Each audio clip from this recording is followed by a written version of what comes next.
Northeast of Atlanta, Georgia, way down yonder on the Chattahoochee, begins season 2 of some of the most entertaining pickleball in the world. Welcome to Major League Pickleball by Margaritaville. 12 teams in the premier level start their journey through group play this morning.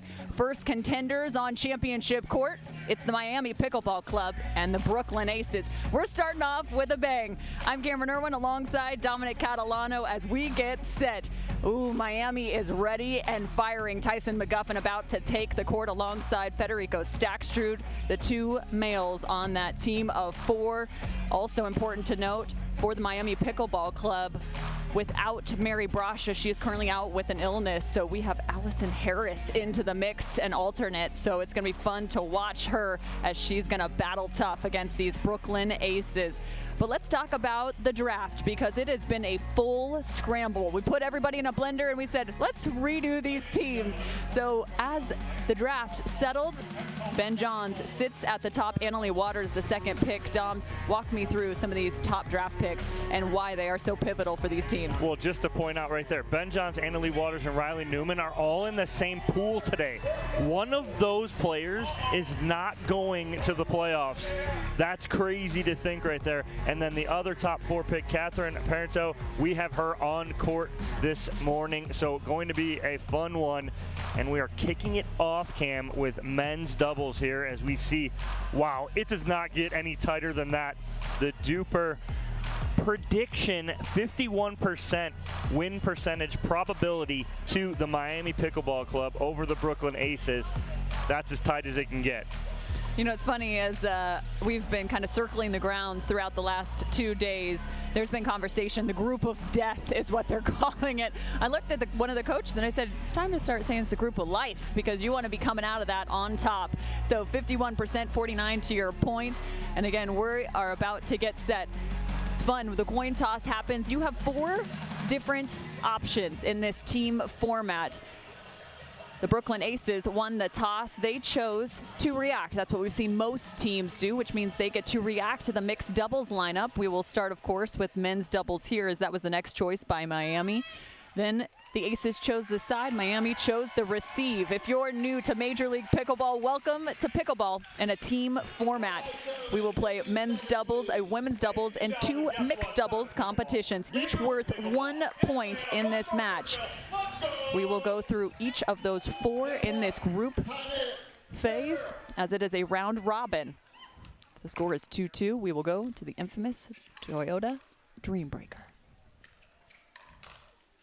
Rally scoring means Tyler Leung is on the board first alongside Hayden Patriquin. Wow, right at the body of Tyson McGuffin right off the bat from Tyler Leung.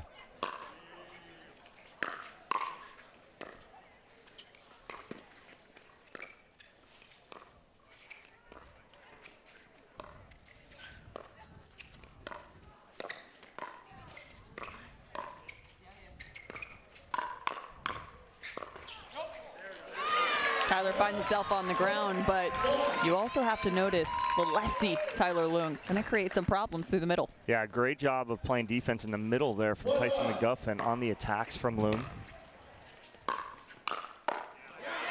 And there is we're going to still call him the birthday boy. Look at this, too. Crowd completely filled in. Just turned 18 years old, did Hayden Patriquin. Happy birthday to him.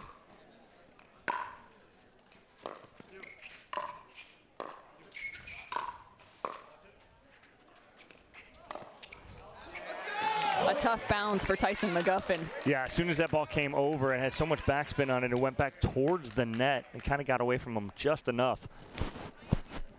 3-1.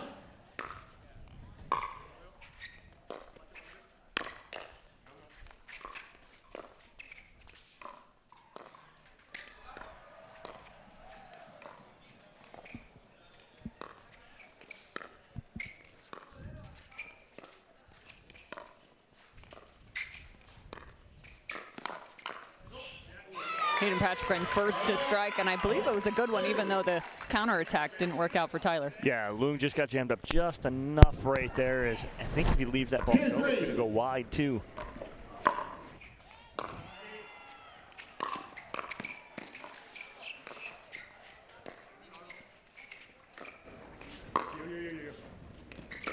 Yeah!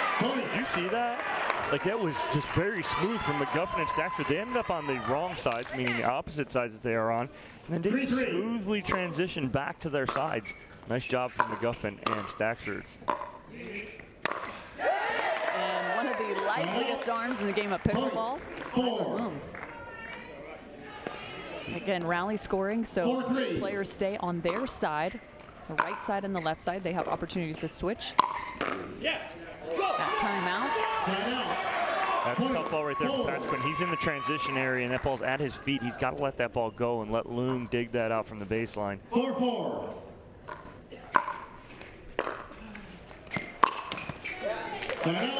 Tyson McGuffin for pickleball, one of the great energy sources out on the court at all times. Getting a little love. Hayden Patrick Quinn with third shot drive. And nothing McGuffin can do right there. Off the tape and off his chest. 6-4.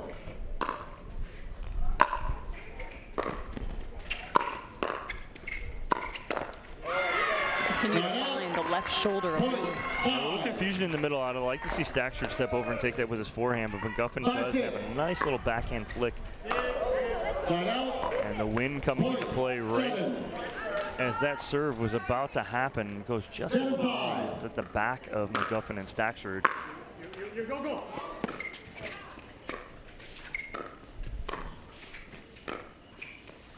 That youthful foot speed from Hayden Patrick Quinn. He was all the way back at the baseline. That ball off the tape, drops in the kitchen. He's able to get there, recover, and still keep his feet underneath him. 8-5.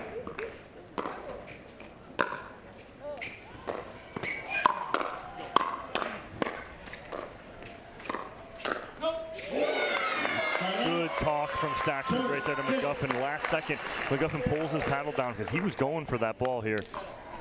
6-8. 6-8. We play to 21.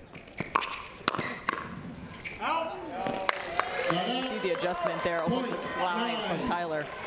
And what I'm liking right now is Loom is playing fast. Usually he's more of a reset, dink, grind it out. He's bringing the pace to Stackford right now. Stackstrud bringing some of his own pace. 7. Federico Stackstrud playing on that left side.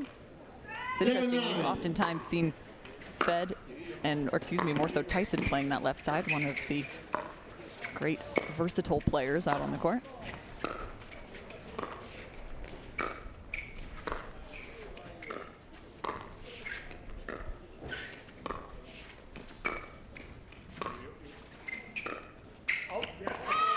Misty. Yeah, Patrick Quinn trying to roll that ball from the middle to the sideline. That's a tough roll because if you just get too much of it, that's exactly what happens. It's going to go wide.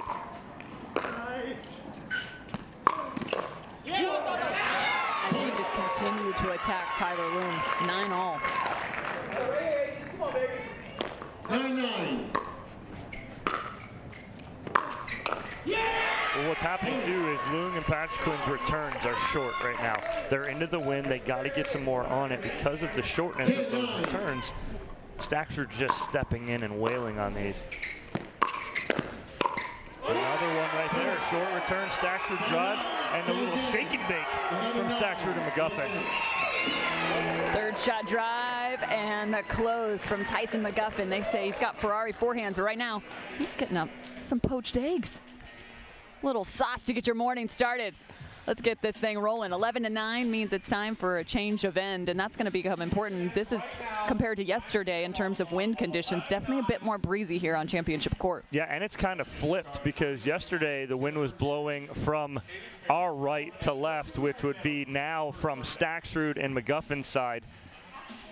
And 54% advantage here for McGuffin and Stackstrud. I think it's playing out pretty much exactly how it has on paper right now, but again, you had a nice little run there. It was 9-7, a lead for Loom and Patrick Quinn. McGuffin and Stackstrud rattle off 4 straight to get the end change on their terms here. Now, let's see what they do. Wind in their face for McGuffin and Stackstrud. Well, and I mentioned Federico Stackstrud playing that left side. He's awfully comfortable over there, typically playing alongside Pablo Tellez, another right-sider.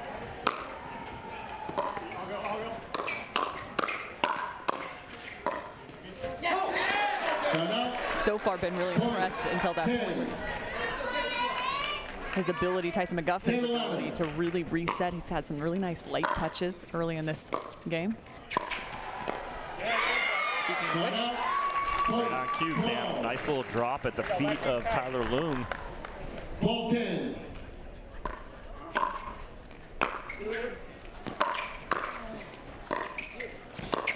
and the Ernie King coming out. Again, he's just so athletic. He reads these better than anyone. I mean, his left foot was almost on the center line when he decided to earn it here. 12.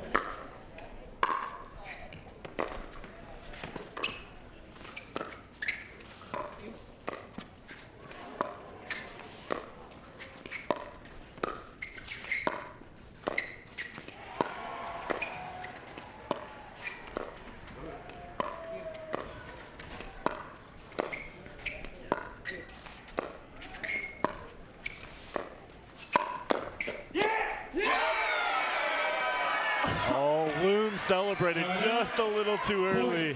13. And the crowd letting him have it And too. there's no doubt everyone's going to let him know. 13-11.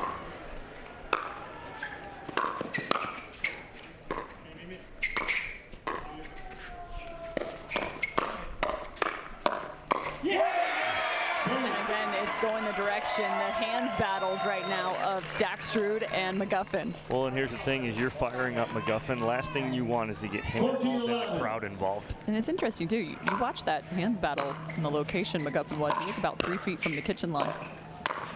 A little more time to react, but still was pinpoint accurate. 12. Big forehand finish there from Tyler Loom, and the difference right here is McGuffin finding the backhand dink of Loom. It's more of a dead dink. He doesn't do much with it. That's where they're creating off of right now. Creating off that forehand of Stackstrud as well. Nice inside out put away right there. Has Patrick pinched in the middle, goes to his left hip and away. 15-12.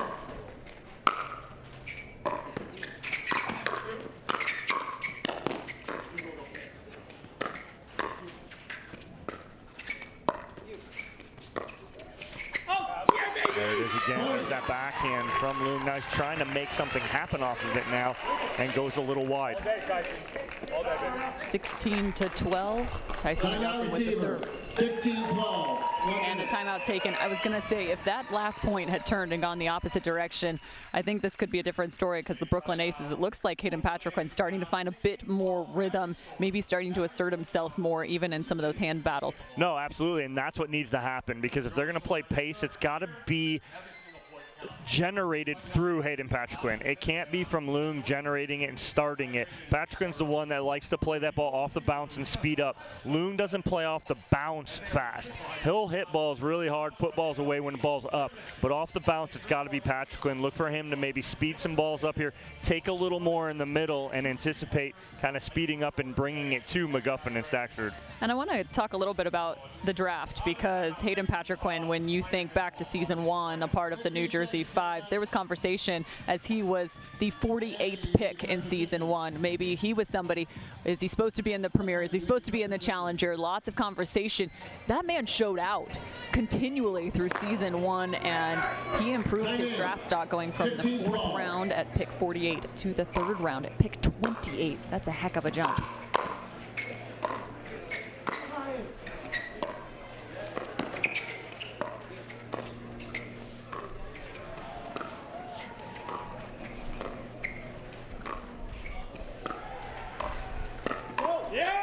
There's Patriquin speeding up. He's choosing his spot right there. There was a ball in the middle that Loom took. I would have liked to see Patriquin take that.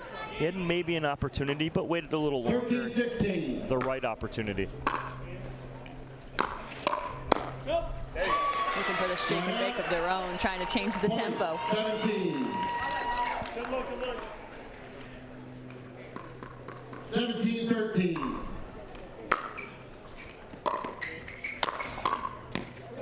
Yeah, that's easy created right there. And again, Loom's not going to miss that one very often, but got to get a couple here in a row together.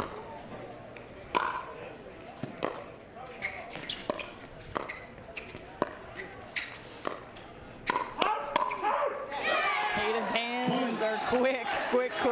You know, we talk about jumps in terms of the draft. Federico Stackstrud also somebody who jumped from number 34 to number 12.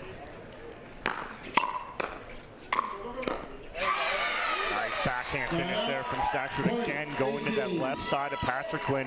He's pinched so hard in the middle these last few points, trying to make something happen. 18-15.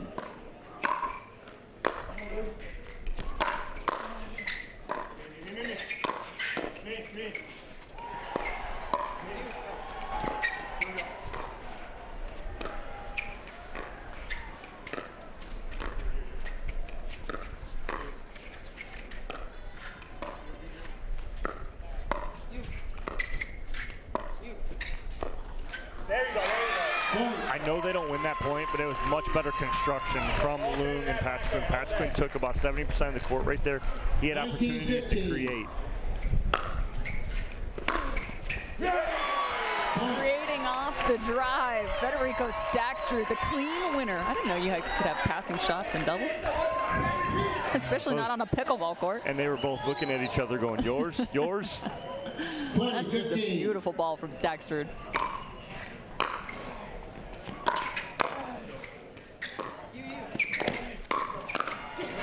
Great idea, closing in, but game goes to the Miami Pickleball Club. They are the first on the scoreboard, 21-15. Yeah, nice finish there from Miami. They had it pretty much in control the whole match. They had a lead, whether it was 2 or 3, pretty much that whole second half. A good finish. On paper, they're supposed to win, and they do come out 21-15. Nice start for them in the ever so important first game. Well, as we wait, the third member of our crew, as she's getting set for an interview, let's talk about the other members of these teams. You have Hurricane Tyra Black now in the premier level. She is someone to watch out for. She is currently playing for the Miami Pickleball Club, as is Allison Harris. Not to mention on the other side, you're going to have Andrea Coop and Catherine Parento. But let's get to this men's interview. Cameron Blackwood, take it away. Thanks, Cam. Fed, you guys chose to put out men's doubles first. Why were you so confident in that decision, especially with the dangers that 2 forehands in the middle can present you on the other side? Yeah, we wanted to put the most electrifying man in the sports first, you know. We had to. So we just put him out, and he did his show. And after the changeover, it looked like you guys really came out with a game plan, strategically pressuring Tyler's backhand. What were you looking to create? Yeah, we were looking to drive from the baseline, make it a little messy, and kind of trust that my forehand dink could beat Tyler's backhand slice. And that's all she wrote, baby. Miami, what's up? I know you got to say hi to Atlanta right now, too. ATL, what the hell's going on here? The Prince of Miami and the King is here! Miami taking the first point. Don't go anywhere. We'll be right back with women's doubles.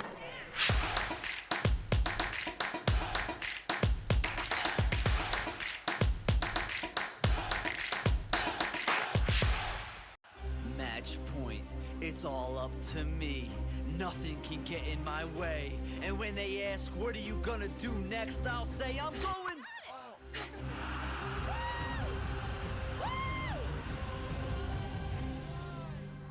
We're going to Margaritaville!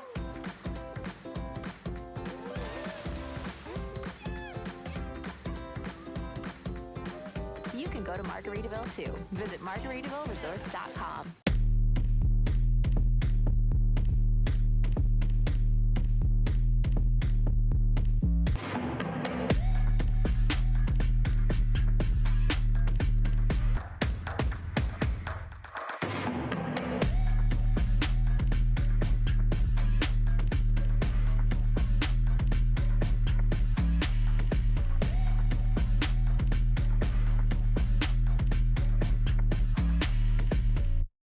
Introducing Skechers Pickleball, the official footwear of Major League Pickleball.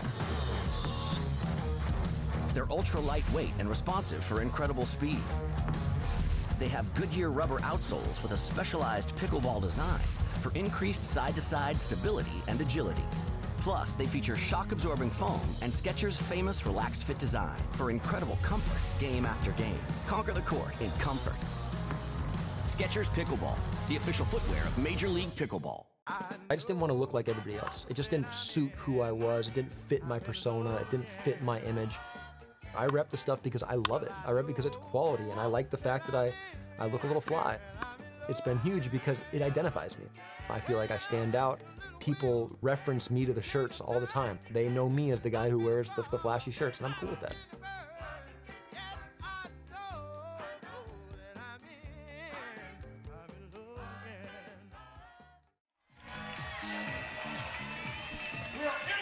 Miami Pickleball Club up 1-0 over the Brooklyn Aces. Cameron Irwin alongside Dominic Catalano, and it is time for women's doubles.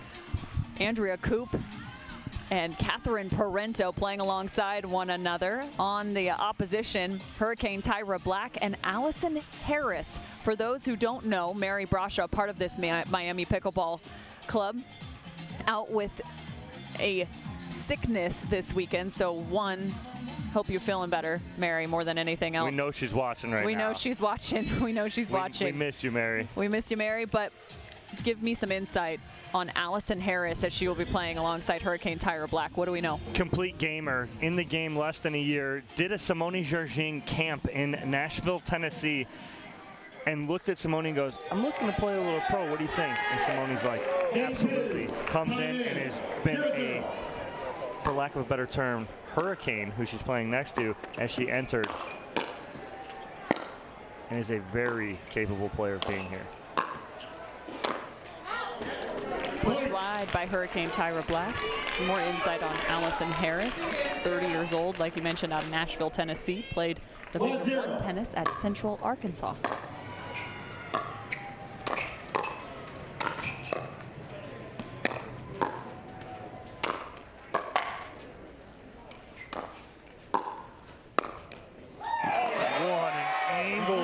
From Tyra Black.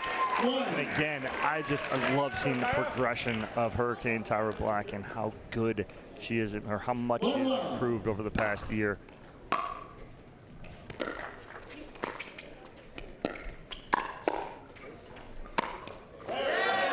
Big finish there from Andrea Coop, and I think that win for Miami in the men's match was huge for them, because it's going to be very tough for them against the veterans Coop and Parento. Catherine Parento, the 4th overall pick. She was originally pick number 5 in season 1. She ended up with the Mesa title along with the season 1 super final title. That was for the LA Mad Drops.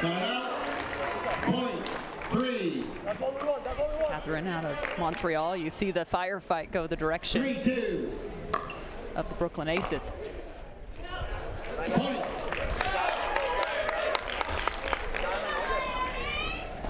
And I think it'd be safe to say this is probably where the greatest strength lies for the Brooklyn Aces.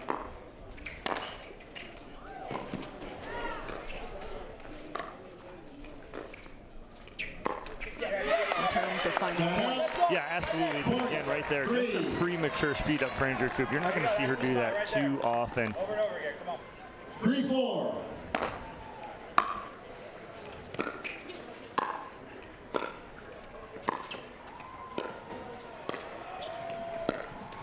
Well, that's Harris's strength right there. Her work through transition here. Plays great defense. Will reset with the best of them. Again, playing just a little tight at the moment.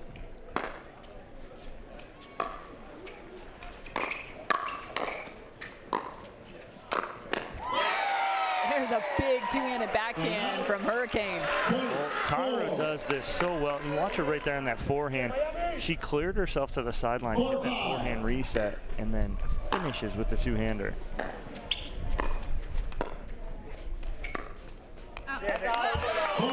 Pushed wide, and right now, Miami starting to sneak their way. 5-all. 5-5.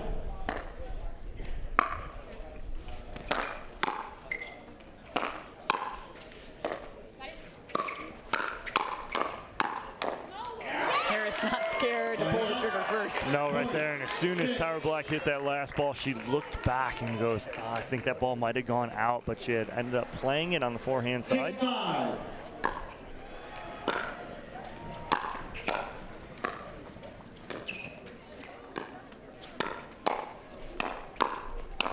You have to imagine there's got to be some nerves for Allison Harris. I mean, how do you manage that? All of a sudden you go from an alternate to the premier level playing in the first match of the day.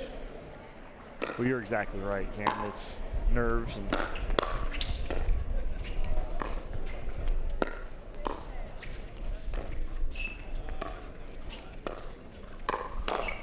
wow, and Tyra Black jams up Andrea Coop. She didn't know whether to go backhand or forehand here. Nice pull the trigger.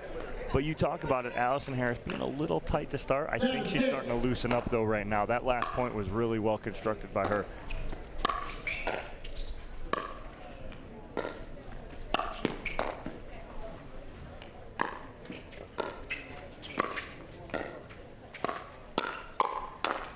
And that's a good setup, and that's her specialty right there. That's what she's going to do for Tyra Black right there, is set that up so she can play freely in the middle.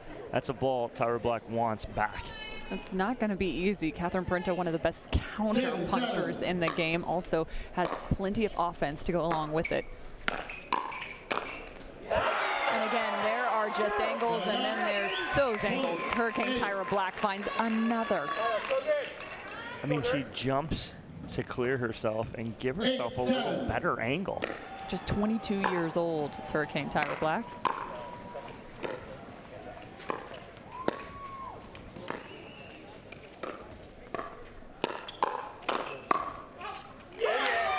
And it's wild to think, for Miami, they have 2 athletes right now that were not in the premier level last year, currently playing against 2 of the top women's pros in the game.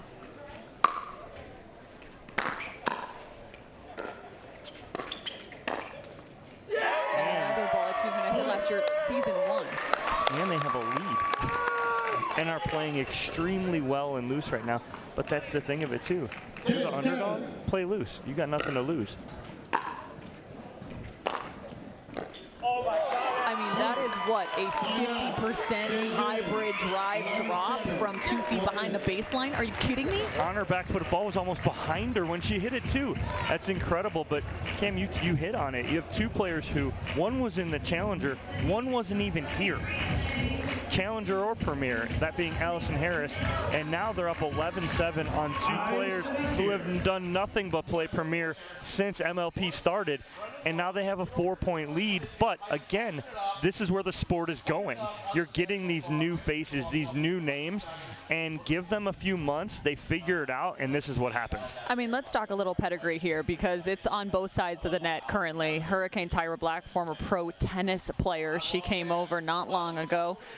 Just a standout, resides now in Delray Beach, Florida, trains alongside so many greats that are down there currently. And then on the other side, you think about Andrea Coop. I mean, we're talking about the UCLA Bruin, the national champion tennis player, played tennis there from 2007 to 2011, winning that national championship her freshman season in 2008. Not to mention Catherine Parento. I mean, one of the beginning pickleball pros that started alongside Simone Jardim, who was her tennis coach. I mean, she was groomed to play the sport.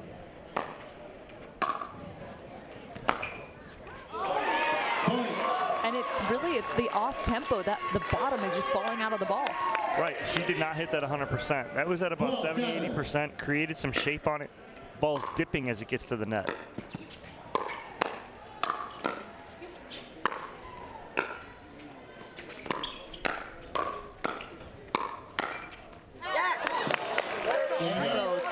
So it seems as if there's adjustment. We're trying to stay away from Hurricane Tyra Black right here. Every ball going the direction of Harris. Oh, 100%. They want to keep Tyra Black out of play as much as possible, but that could be an issue because Harris is starting to heat up.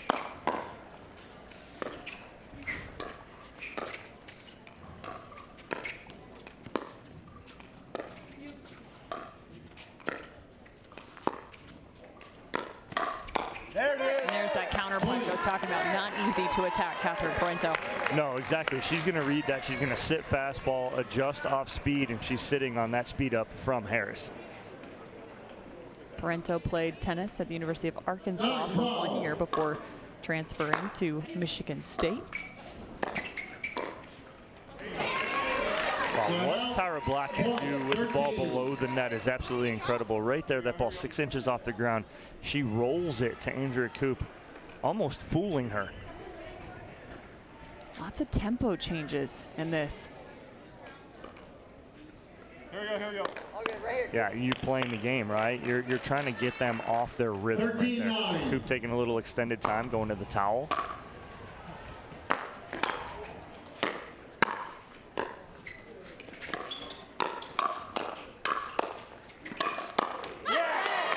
Hurricane continued to back up, but nonetheless, the relentless power of Catherine Parento. Well, she ends up getting a ball. That was the best ball she could handle right there, and just goes a little too big of a swing. Let's go. Right now, Brooklyn Aces starting to surge back. 11-13.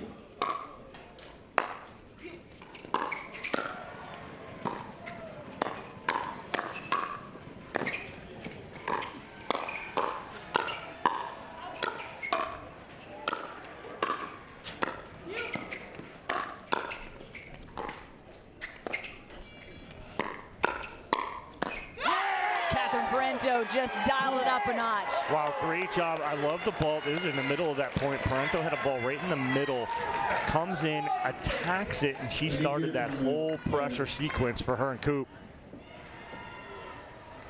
Since the 11-point changeover, there is no doubt Catherine Parento has just turned into a beast taking over.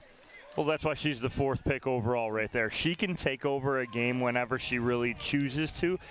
And she's starting to choose to right now. When they got down, it's getting late in game number 2 here.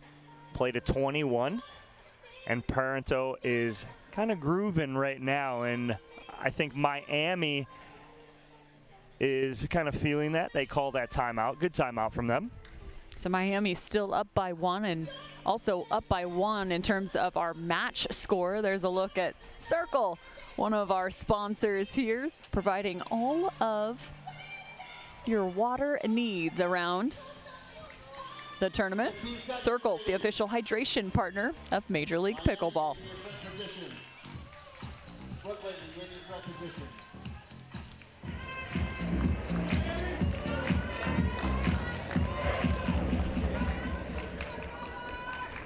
Down by 1, trying to slow the momentum now.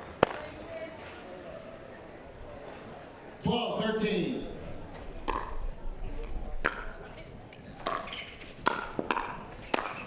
And they go right back to it. I think where they have had the most success is that cross-court speed up of Allison Harris right here, trying to find that forehand side because it gets Hurricane Tyra Black so much more involved through the middle.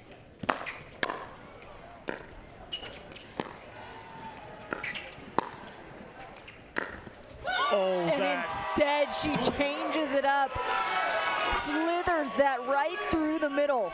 That's absolutely dirty here from Harris, and she sells it with her body. You watch her body move to the left, and then she just kind of inside outs that through the middle. Beautiful job by Allison Harris.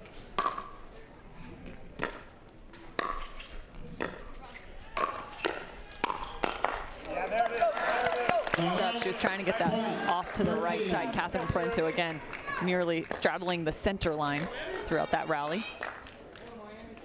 13-15.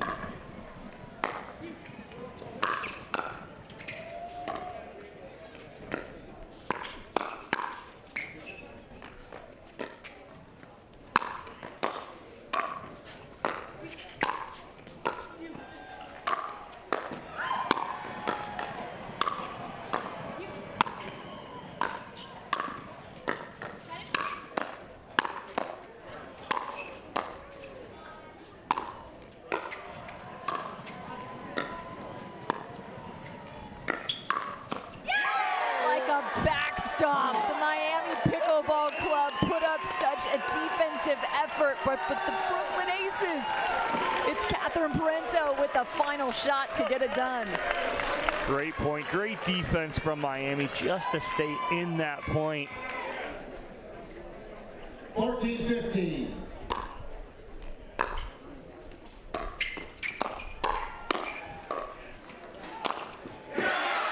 Finding the hole in the middle is Tyra Black, and they regain that 2-point lead. 16-14. 16-14. The Brooklyn Aces down by 1 in the match score. They need this.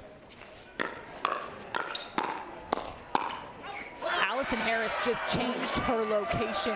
You want to talk about clutch timing? She's been speeding up cross court for the entirety of this game. She just went down the line. Perfect execution. 17-14.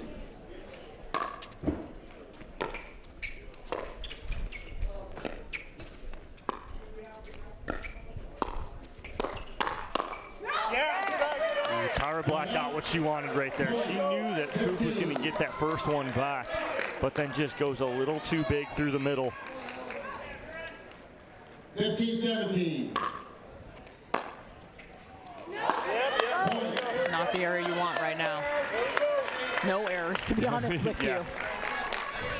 Every error is a point. And so again, now late in the game, last thing you need is to be tight here.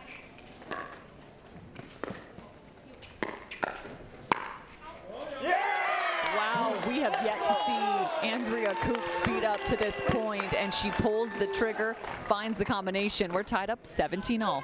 Well, here come the veterans. They were down by 2, as big as 3, 4 on the end change. 17-17. Now tied it back up.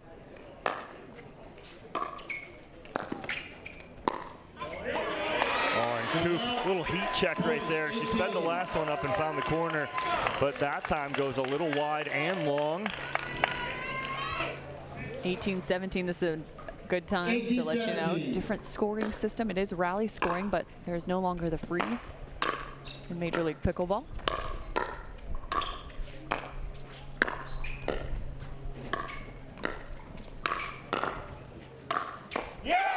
So you must have the serve on game point to win the point.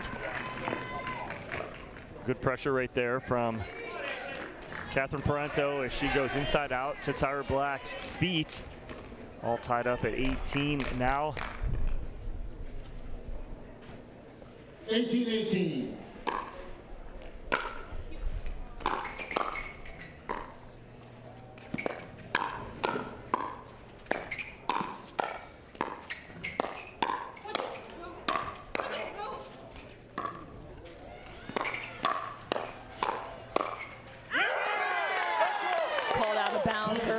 Thought that could be good. And there were 2 balls in the middle of that point that Hurricane Tyra Black played that were probably out.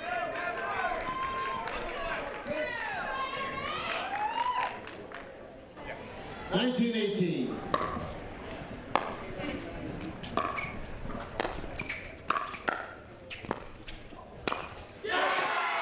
A backhand finish from Black. 19.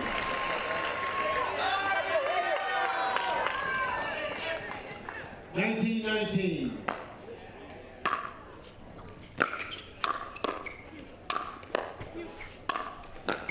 Yeah!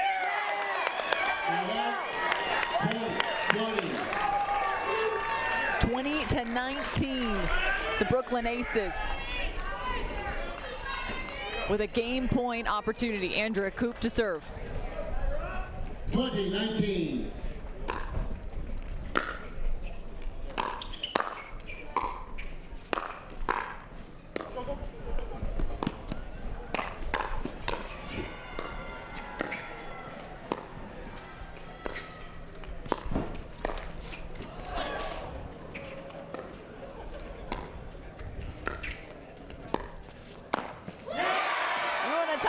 Some lateral movement. Hurricane Tyra Black.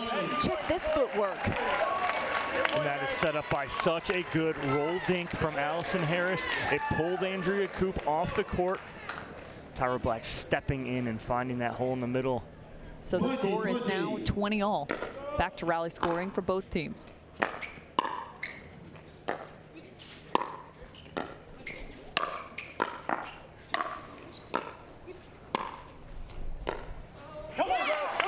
We haven't seen an arrow like that. No, that was right on her paddle. She's been resetting that perfectly all day. Comes up just a little short. Second game point opportunity for the Aces. And they're going to call a timeout. I believe. Is that on the side of the Brooklyn Aces? So it's an offensive timeout here, knowing they have a game point here on their paddle in a, we hate saying it, Cam, a must-win situation, but it's really hard when you go down 2-0. Hurricane Tyra Black and Allison Harris down by 1 point. Where do they send this return?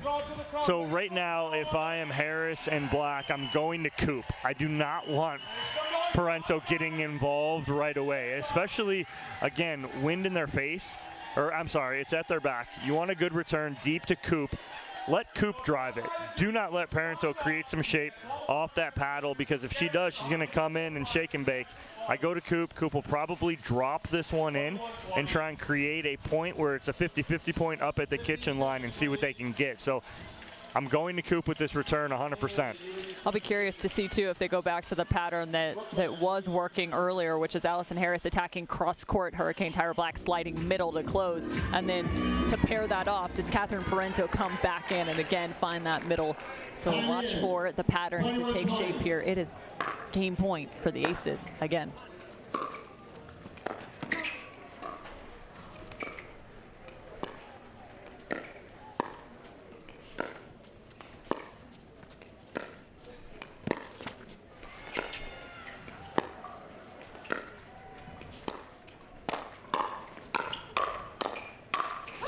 But that's the sitter in the middle for Catherine. It wasn't quite the same pattern because of where the speed up came from, but look at this. That's the ball Catherine hits 9 out of 10 times as a winner. 21-21. 21 all.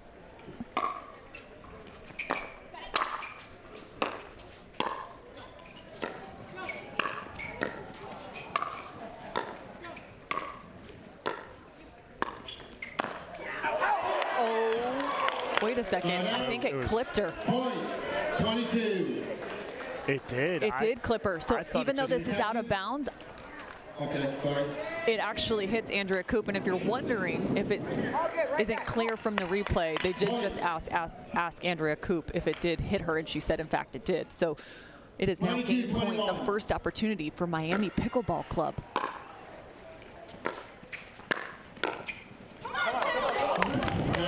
She just missed that inside out. The slider. And that is a shot that I've seen numerous times made from Allison Harris, and it's the first time we've seen it. Scorer knotted at 22-0.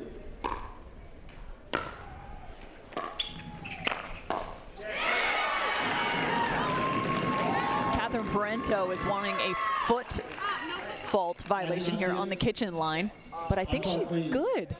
They just showed the replay. She actually was further away from the kitchen line than she thought.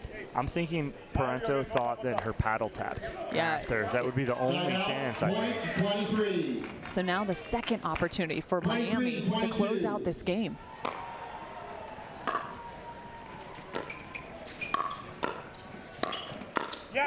Oh, but that was the one she was looking for through the middle. She was about a half step short. She needed to be up a little more to be able to attack that ball higher. 23-all. Continue to go back and forth. Each team has had 2 looks at game point.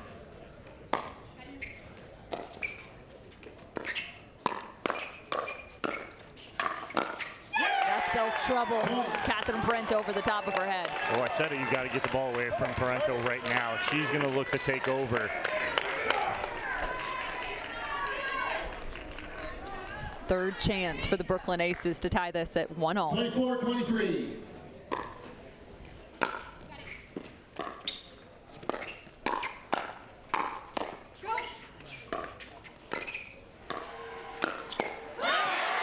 I love it. Allison Harris, fearless, sees the sitter and does not waver. But what a spot, too. So instead of just wailing at this through the middle, she goes right at the right knee of Andrea Coop and jams her up. 24-24.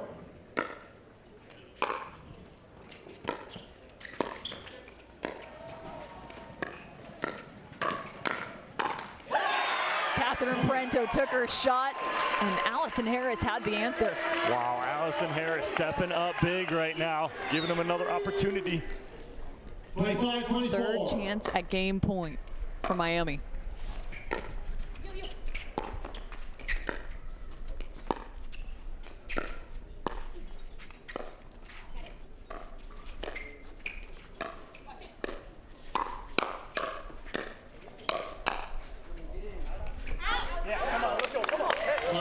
Just missing the line right there. It's a tough look for us here. We'll see if we see it on the replay, but no arguments. That ball bounced. That was a close call. 25 all. Must win by 2. 25-25. And we haven't seen the drive. Andrea Koop pulled one out. Yeah, and again, Allison Harris not expecting it. Kind of gets jammed up for no reason and into the net. Right here, guys, right here. We've had 3 different looks at it, this now being their 4th for the Aces. 26-25.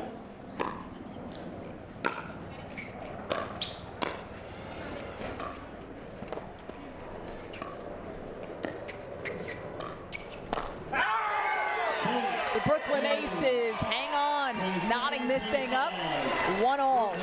Wow. And again, Tyra Black trying to make something happen on that backhand flick, but just goes a little too long. It was a little low to attack, but again, trying to make something happen. But Brooklyn Aces pick up the victory. That's a huge win for them to knot this at 1 game apiece. I'm also going to say that even though it doesn't show up on the scoreboard for Miami, that is a confidence booster. That is a win in itself because they just challenged one of the best women's teams in the Premier level to a 25-27 attempt. I mean, that's pretty remarkable. You got to feel pretty good about yourself. Oh, 100%. Going into mixed doubles, I know that Brooklyn just won that match, but I'm still saying momentum on the side of Miami right now heading into mixed doubles. So Catherine Parento and Andrea Koop hang on against a tough and somewhat, we'll call it, unknown team.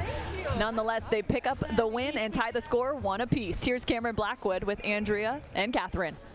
Thanks, Cam. The veterans prevail. It almost felt like a must win out there. To go down 0-2 in MLP is just, it's hard to fight back. But at 23-23, you said something to Catherine, and it was the right game plan. What were you looking to create in that moment to take this match?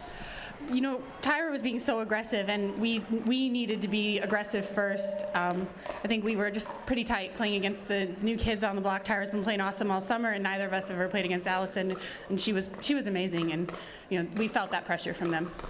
And like she said, it was a new team on the other side, game plan going in. But across, when you guys changed ends, it looks like you were changing something up. What was it?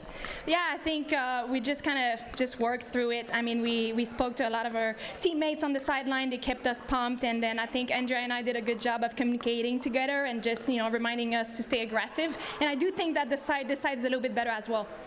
Aces take that point 1-1. We're going to come right back with mixed doubles. Don't go anywhere.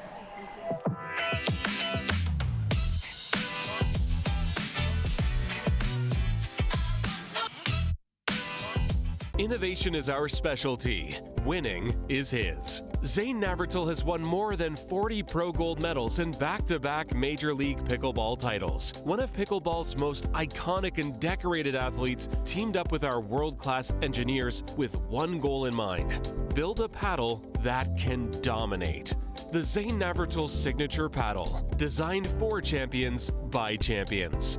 Available now. ProXR Pickleball. Innovation you can handle.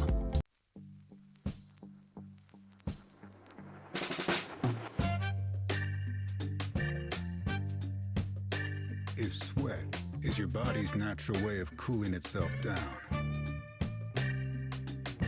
then condensation is a beer's natural way of saying, drink me. Michelob ULTRA, superior light beer. My first surgery was a total knee replacement. I ended up with an infection. They were gonna have to amputate my leg. That just was not okay with me. The moment I entered HSS, the care was exceptional. For somebody to tell me you're gonna keep your leg, it was magical. Everything is so alive because I got my life back.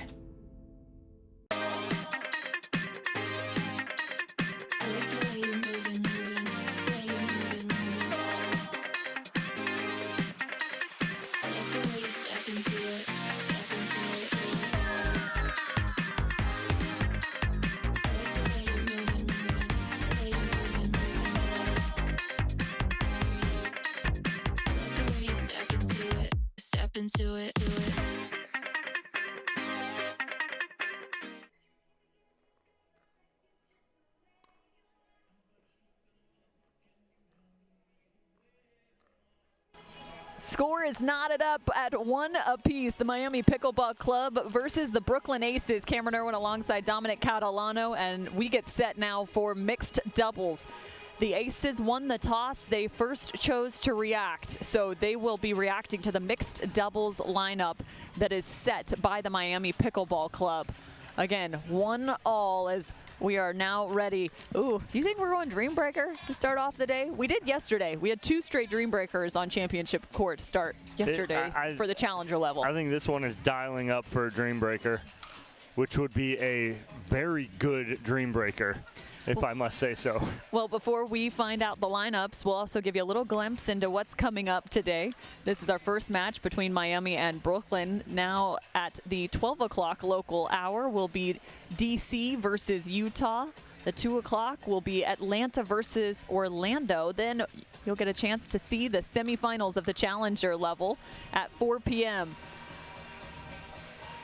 Closing out our final match here on championship court, we'll be back to the premier level of Chicago versus Utah. And I'm hearing right now in terms of the mixed doubles lineup, it will be Black and Stackstrud versus Coop and Patriquin, which would then leave Harris and McGuffin versus Parento and Long.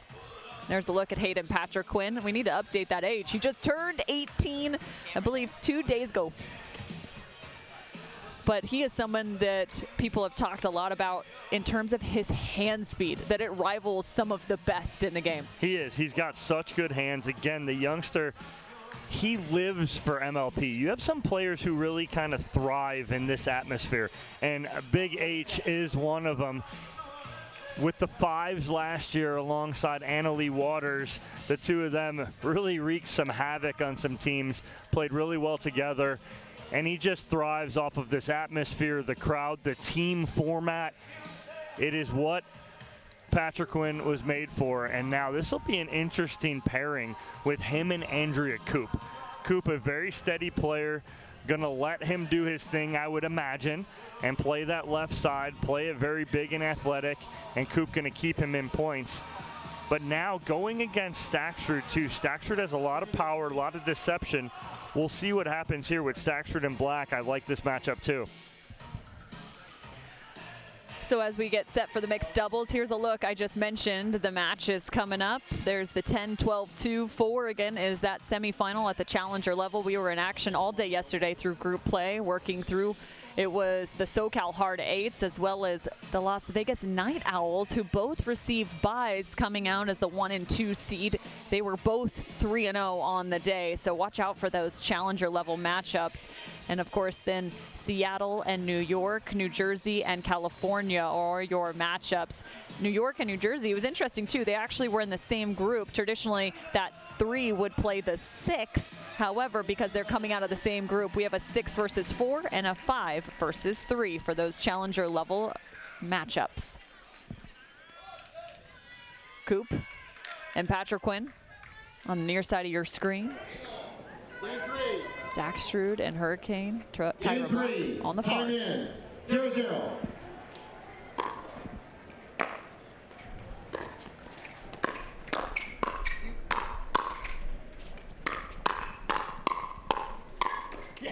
Where do you attack against Miami? Well, if you're Miami, you attack at Coop, right? You got to keep it away from Patriquin. His hands are good. Coop's hands are great too, but again, she's not going to counter as much. I mean the reverse. If you're going after Miami, where do you go to? It's tough. If you're going to attack them, honestly, there is no good spot. I want to slow them down. So I want to play a dink game. But if you're going to attack anywhere on them, it's got to be middle.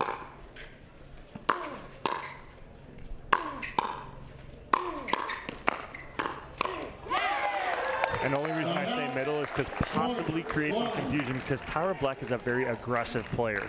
So she may step in front of Staksrud's forehand time to time.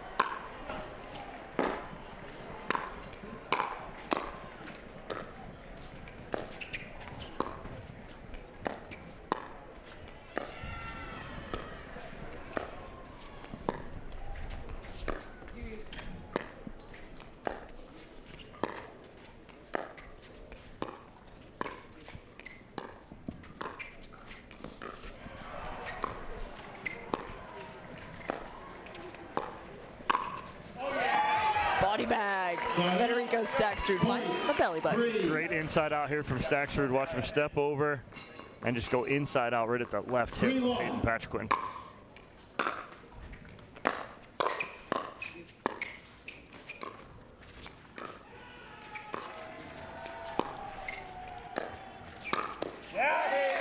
Well, that's what Patriquin's going to have to do. He's going to have to play big right there in the middle, and he's going to have to attack when Coop sets him up on a cross-court dink to Tyra Black. He's going to look for a mistake from Black and be able to attack.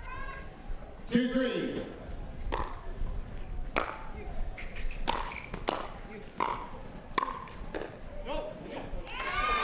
One of the toughest spots to have to defend is the ball that is on your body, that right at the foot of Hayden Patriquin. We talk about center mass, right? Going right at the body, but like you just said right there, Cam, at the feet too. It's hard to get out of the way. Staksrud using every inch of his length finds a contact here. Tight roping that kitchen line, staying off it.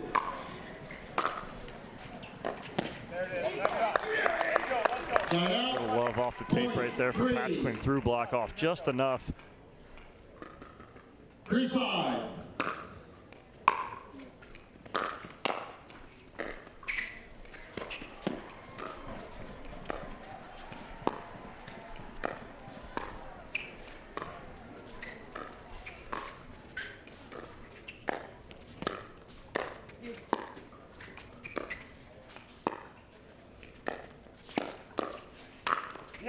That is an amazing combination right there. Just talking about, look at the amount of leverage on the wrist right here from Hayden Patriquin. He took that below his knee.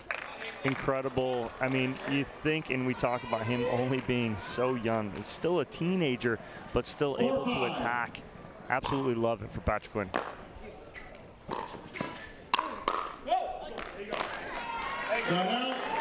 Point 6.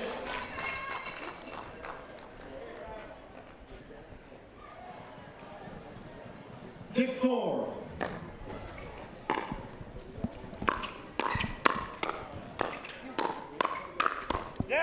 Hands battle going the direction of the Brooklyn Aces, 5-6. Turning that ball back, Patriquin closing in the middle.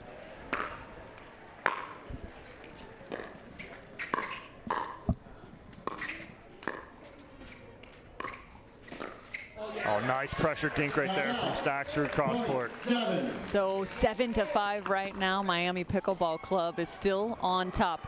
Federico Staksrud with the serve.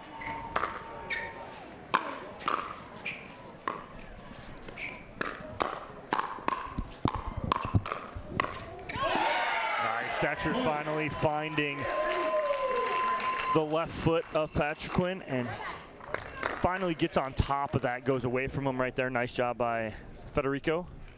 8-5.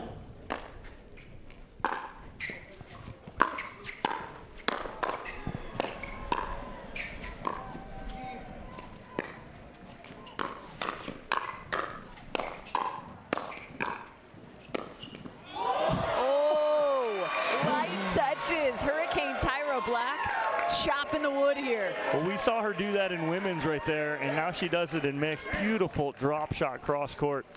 That's dirty.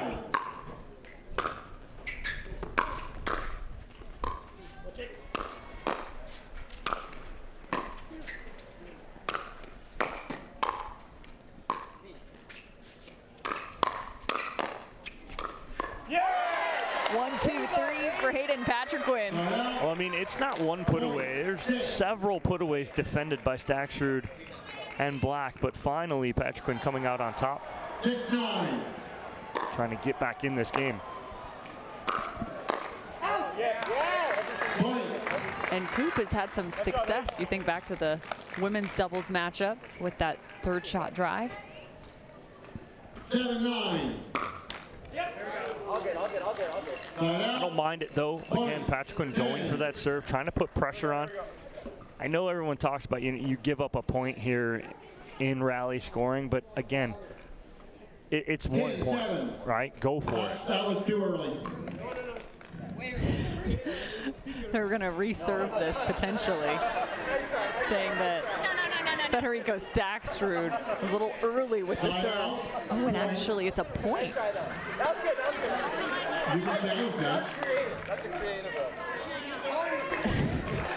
It's a challengeable offense. Referee timeout. He served too early. So it's Bob Swisshelm is our lead referee. Onisha Smith, the second referee, and I believe it's Ron Ponder is our video referee.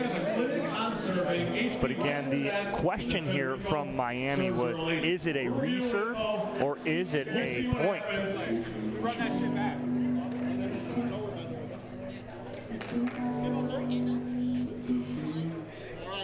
Ladies and gentlemen, I was reminded that in MLP, and just hearing from our lead official, Courtney Johnson. Gratis per game. So that was a service fault. It was a valid service fault, but it will be a replay.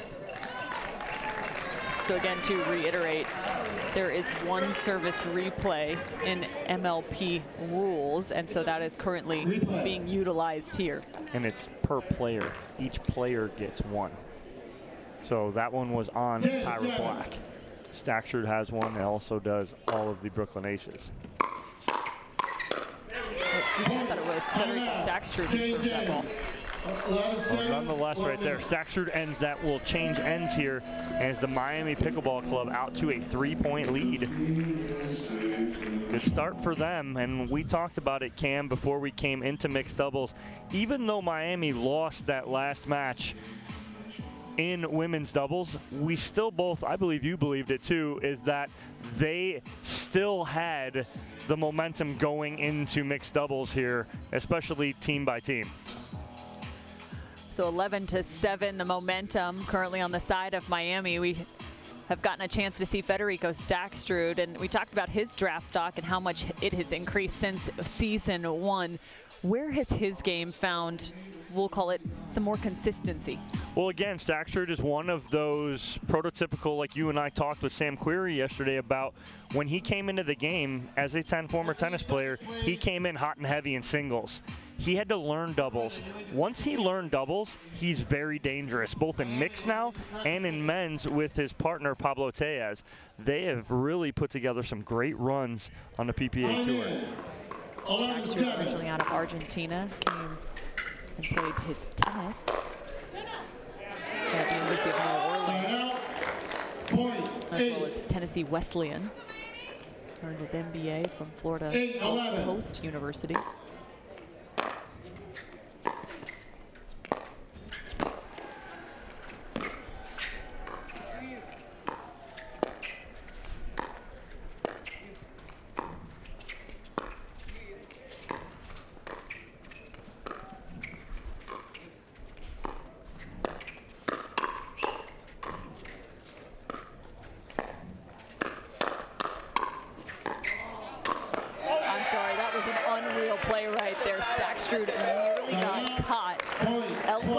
Right here, and look at this. I mean, Hurricane Tyra Black was all over it. He went straight up with the paddle, facing down, elbow straight up in the air. Staksrud also a smarty pants. Just about to receive his Master of Science in Management Information Systems from Florida Gulf Coast as well.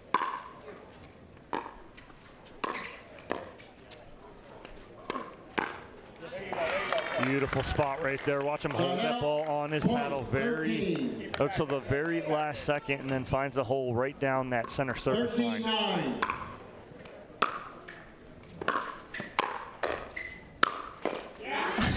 From the top floor, hitting Patrick runs get some hops. Getting up right there, getting on top of that ball right at the feet of Tyra Black.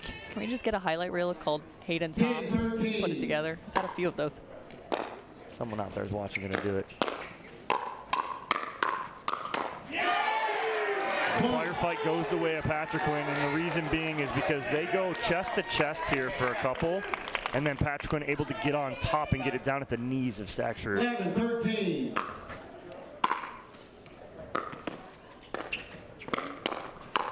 He's got the wrist to go with the backhand flick, too. Well, and what you're seeing, too, is Coop is ready now. Coop is reading that Patrick Quinn's speeding up, so she's ready for the counter herself. She comes out on top of that one.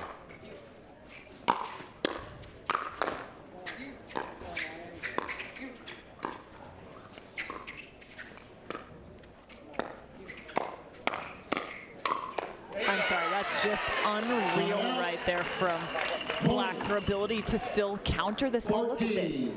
One hand backhand, and it's almost as if the paddle face is open. She's sliding through that ball. Well, what is it? It's her footwork. Her footwork is the difference. She slides to that spot.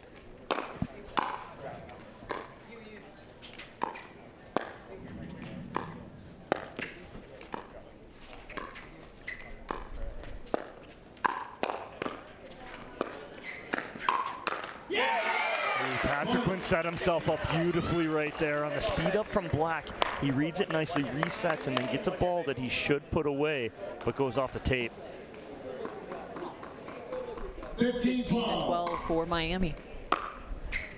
I think it's also safe to say at this level of mixed doubles and where it has gone, the right-sider has to be able to create offense. The female has to be able to create some form of offense. Not all the time. But they have to get it started, right? And that's a great example. And so I'm sitting here watching Andrea Coop thinking she's got to start taking some shots, whether it's cross court or just trying to find some form of a combo to get Hayden Patrick Quinn involved. 14-15.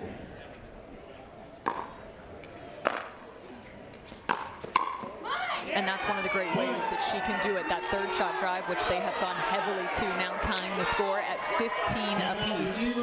Well, and you hit on it, Cam, and you've been in this game for about 3 years now. And when you came in, that's that shift, right? That's that shift that started of the, just passive right side player and mixed doubles as the female. It's just defensive. Right, it's just defensive. That is not the case anymore. If you are just defensive, I'm sorry, you're going to lose. You have to have both sides. You got to be able to play good defense and set up your mail, but you also have to be able to create, like you pointed out. And Andrea Coop does it right there and gets them right back in this match. Yeah, you can't just be a bystander sending that ball back and forth. You have to create opportunities, get them involved, and it's definitely a difference maker. I think that's also one of the reasons why Hurricane Tyra Black is really climbed as of recent, is because she is so aggressive. You think of some of the women who have, we'll call it, ascended just within this past year.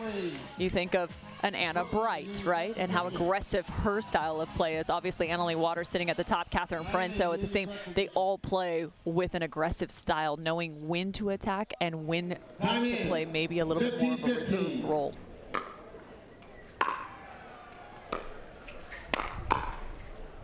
Well, you hit it right on the head, and too, it's the definition is a playmaker. You have to be a playmaker.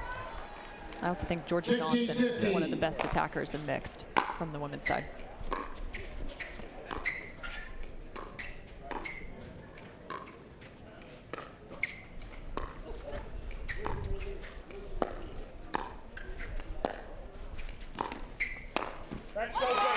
What a setup from Tyra Black. She pulled Andrea Coop basically off the court right there.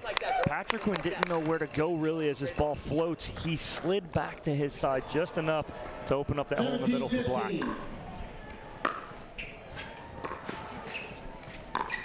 There you go. And I like it. She's trying to find something up the line. Just a little bit of a missed contact there. It's 18-15. Timeout receiver. 18-15. 1 minute. Another timeout called. And this is the question is, where do you find offense, right? How do you set up a point? Where can a pattern start to form? And for Andrea Coop right now, she pulled the trigger up the line. not a bad idea, but maybe she works the point just a hair longer, goes a little more cross court. I mean, can she attack even cross court, cross body? I like the idea that she had right there, but like you said too, maybe just one shot or two shots a little early, because again, Stackstrud is pinching hard in the middle. Because of the fact that Coop's going hard cross court with Black, Stackstrud's pinching middle a little harder to take that away. Coop, noticing that, tries to go line. I think it was there on that ball, but she just tried to be a little too perfect and a little too hard with it. It's there if Stackstrud's pinching, but again, set it up. Don't just go for it right off the bat. She was trying to do that from the transition area. Even if Stackstrud's pinching, he's fast enough, too good of an athlete, he'll be able to recover that sideline. I'll also be curious to see if she goes a little bit more middle in terms of the ding, just because if you get Federica Stackstrud involved, maybe Hayden Patrickman will get a shot at a counter. Oh, yeah. And that ball popped up. Yeah, that's not what Coop wanted right there. She knew she made a mistake. She was kind of in between what she wanted to do with that ball, either drive it or drop it. Ends up popping it up. 19-15.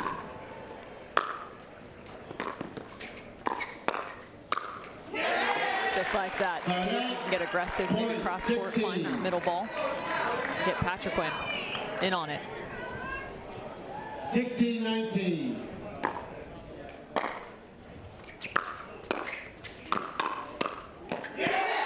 Big H coming in right there and finish it himself. The third shot drive, the fifth shot attack, and then the seventh shot little inside out forehand finish. Oh, we went for the exact same combo. He had it set up. He did. Third shot drive, fifth shot close. 20-17.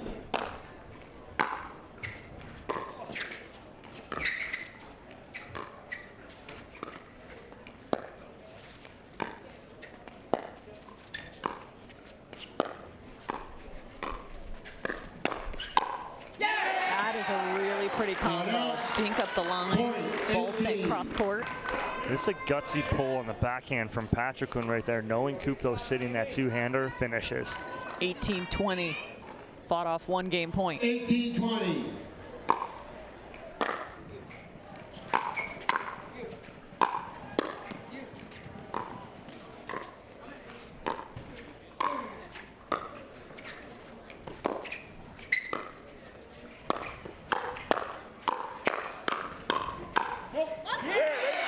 Everybody found themselves in the middle of the court. Paddles are flying. Miami gets another look. They're second to go up 2-1.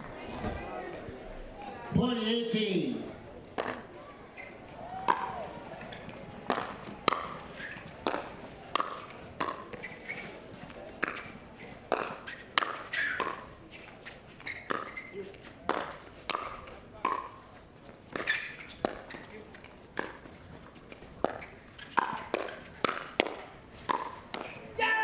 That was great hands, though, from Hurricane Tyra Black. Well prepped for that. Yeah, Coop getting a little love off the tape right there for Stackstrud. She'll take it, especially at match point. Well, they're back within one. 19-20, looking for a tie.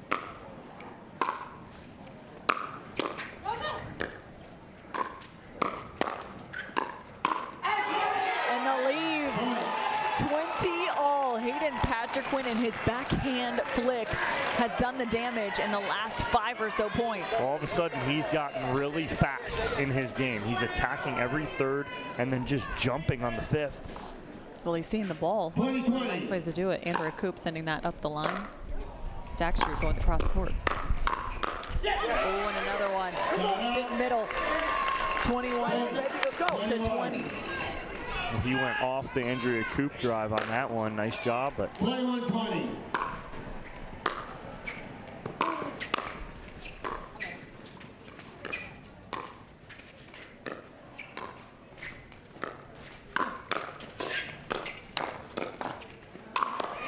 Head-to-head, Stackstrud and Patrickman.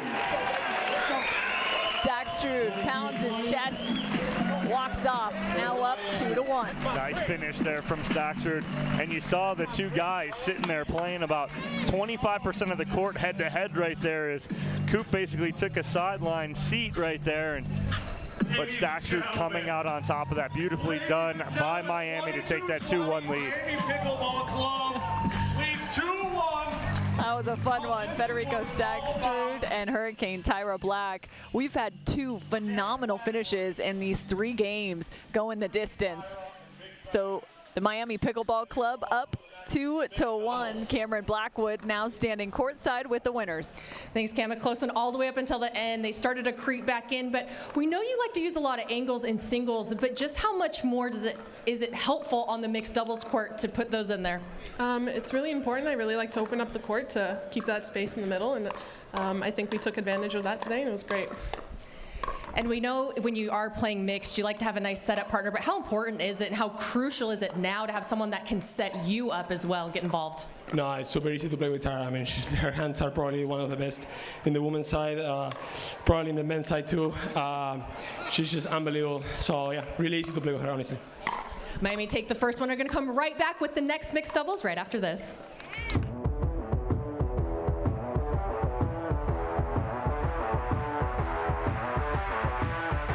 And I said, Saturday, no one's here. Right? Are you getting this?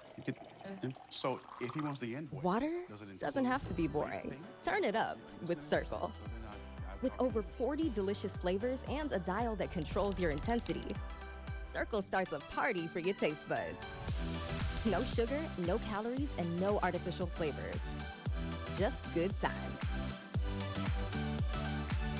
Cirkul, it's your water, your way. Try Cirkul at drinkcirkul.com.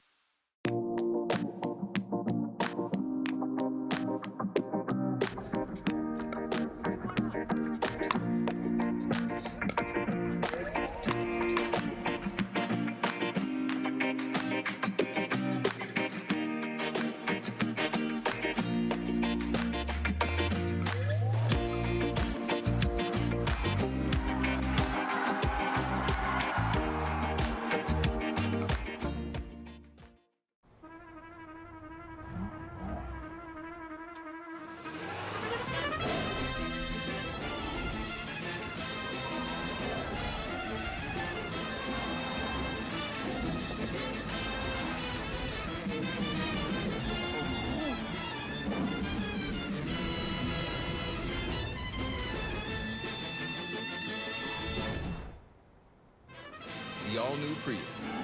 Toyota. Let's go places.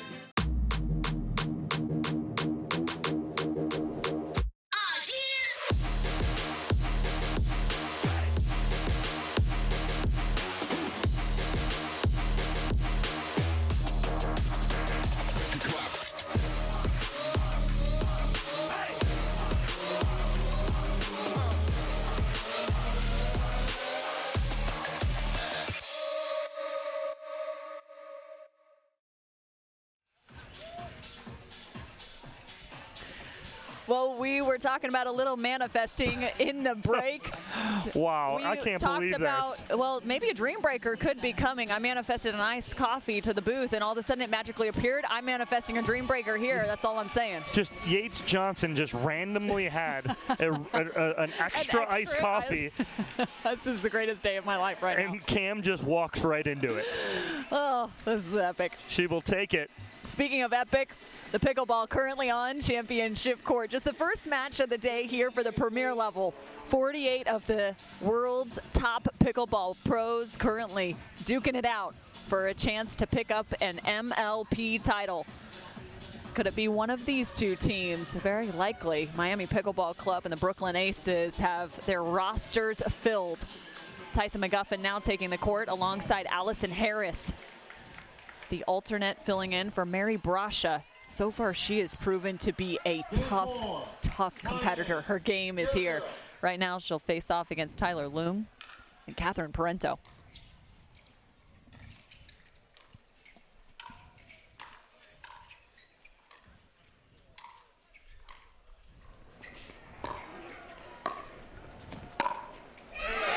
McGuffin just taking over here early on. And again, the interesting matchup here is going to be Harris versus Parento straight on because of the Loom left hand on the right side. There's that left-handed Tyler Loom. 1-1.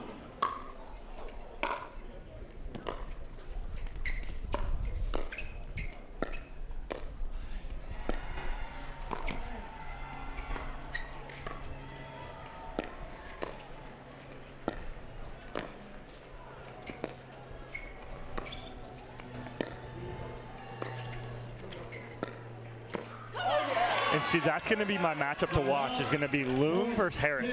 If I'm McGuffin, I let Harris feel that. I'll feel that point out. Let her go. Let her set you up. You may get a ball from Loom that just gets a little too high. Be ready in the middle.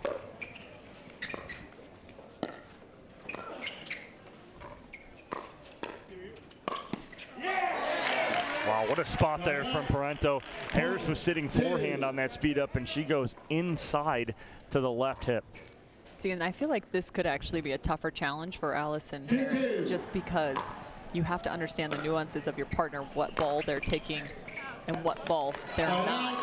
Mixed doubles is quite the relationship, and it's something that has to be communicated and experienced.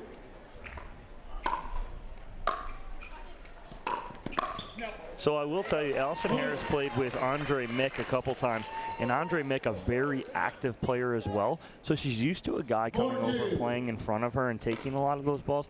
It's not that she's not used to it, but again, playing with McGuffin a little different too.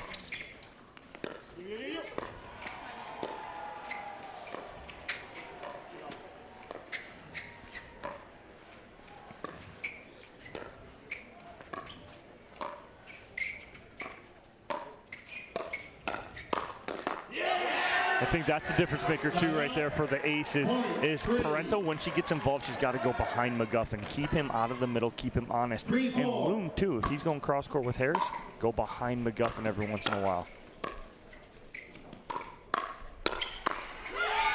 I mean, look where McGuffin's sitting. His right foot is over the center service line. He is pinched that hard in the middle, and it's not go hard behind him to that sideline, but go about 50, 60% and get it down to the line.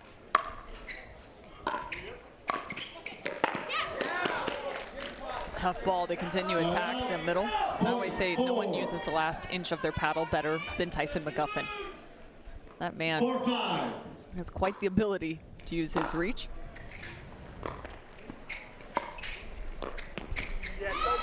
It's a nice roll from Tyson McGuffin. Yeah, and off a really good drop too from Tyler Loom. Tyler Loom on the reception, played his tennis at BYU. Also spent a good amount of time coaching, originally from Southern California, now residing in Utah. It's a part owner of the Pickler. 5-6.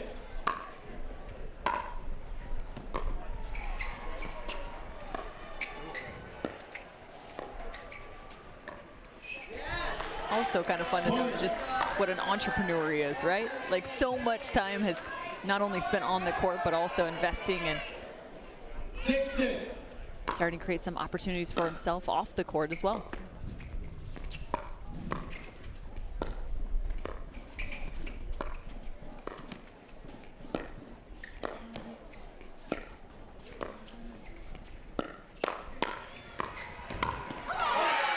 What creation from Allison Harris. She got that whole point going here. Watch this initial speed up and then backdoor, McGuffin there to clean it up. I mean, she just stretched McGuffin like Gumby from left to right. No!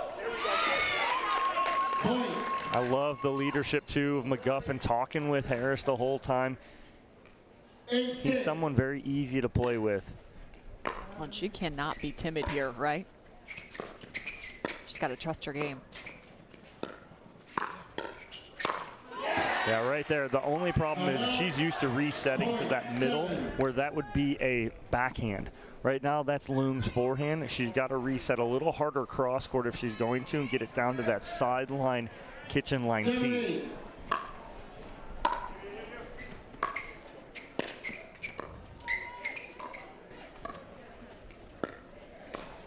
There it is. Much better dink, cross court. She kept it a little tighter to the net too, because Loom does like to reach in and take that out of the air. If you get him a little extended, that elbow's locked out, it's very hard for him to control that.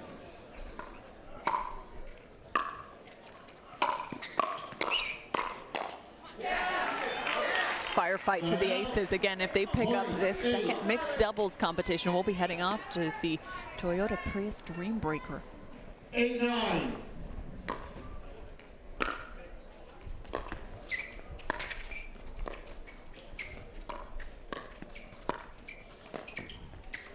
Great ball movement from Tyson McGuffin, going to the backhand of Catherine Parento, and then watch him pull this back cross court, and he gets Tyler Loom a little off-footed.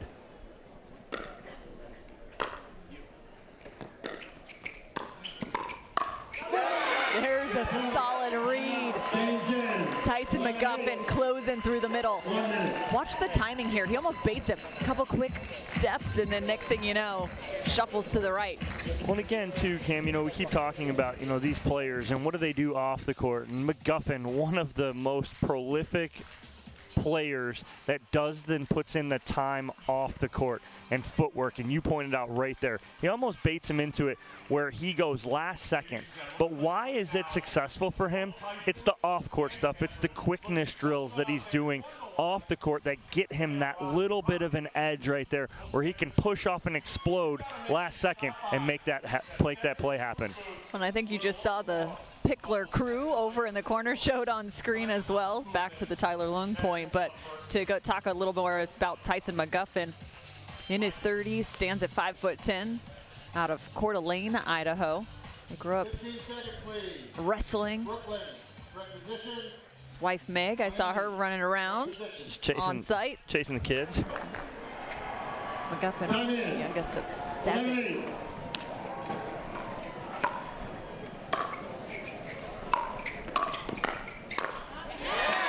Yeah, Harris just leaving that ball a little too high. She's got to get that down. Watch her reset this right here, and she's a little flat through it. Let's go, aces. I'd rather see her almost counter that and attack it rather than trying to reset that.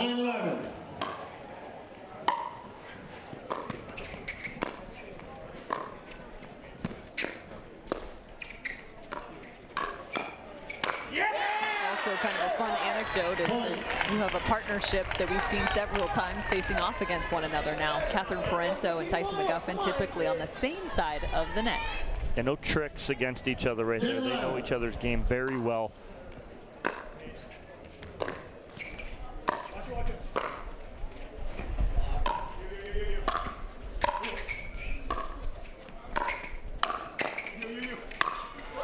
Oh, wow. Parento really. A little airmail. Yeah, she got a hold of that one. I mean, she hit that so hard it hit the back wall, came back to her. I will say this has been the absolute perfect condition in terms of pickleball. Great temperatures, sitting just over, what, 75 degrees? Mm-hmm. Little slider off the Vulcan paddle of Tyler Loom.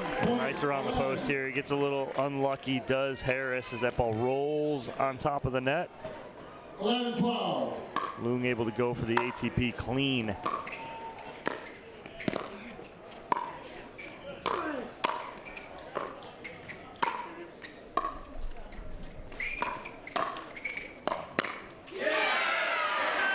That ball pops up off the tape for Parento. McGuffin able to make the adjustment and attack. 13-11.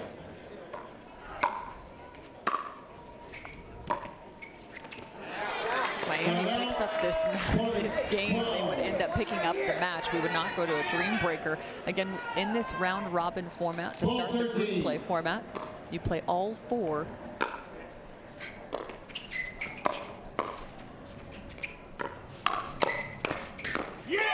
What a slide. Catherine Parento. She had to trust herself on that read.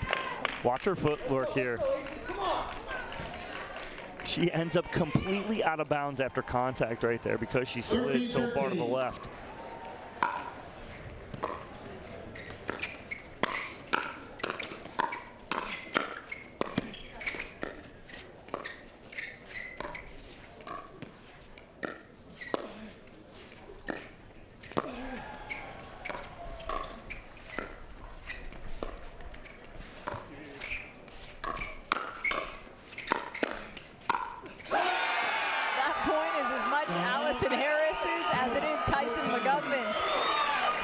this speed up. Look at this. Steps in, finds a forehand cross court. Nice finish there. McGuffin screams to the crowd and then immediately turns around and goes, "Where's my partner?" 14-13.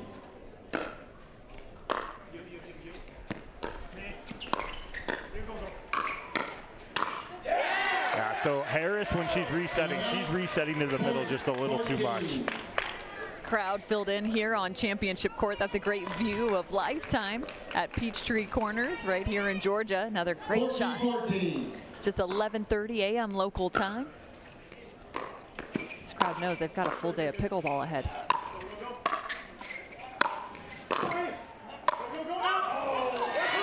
McGuffin misses that sideline right there, and that's what two athletic players will do to you.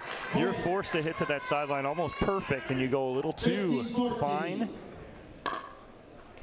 Trading the advantage now, the aces.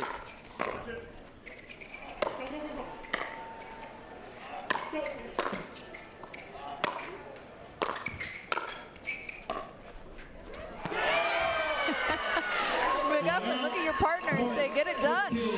And again, McGuffin gives it up, and Harris throws the changeup in there and throws him a little off. She says, "Partner, this is how you hit an overhead."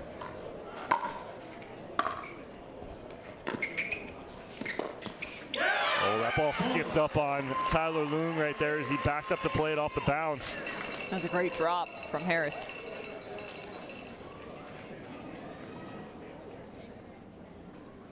$16.50.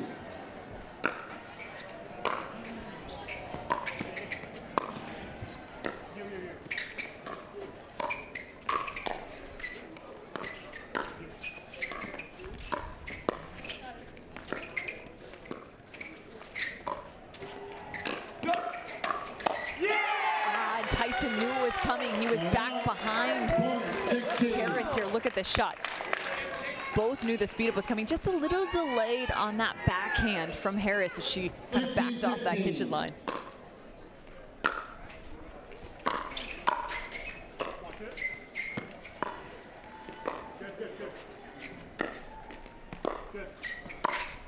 Wow, what a spot there from McGuffin. Pulling the trigger from below the net. He goes right at the feet of Tyler Loong. Watch, Tyler Loong tries to sneak up a little bit and gets caught in between. 17-16. Miami up 17-16.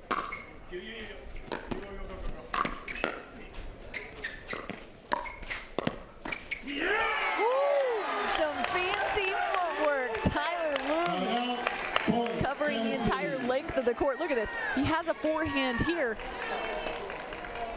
and somehow manages to get all the way back around the edge. He just punched that right back through the middle.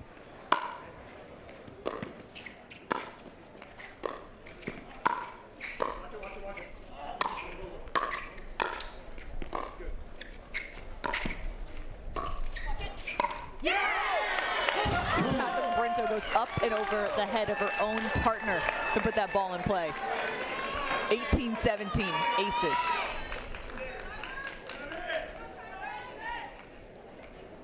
$18-17.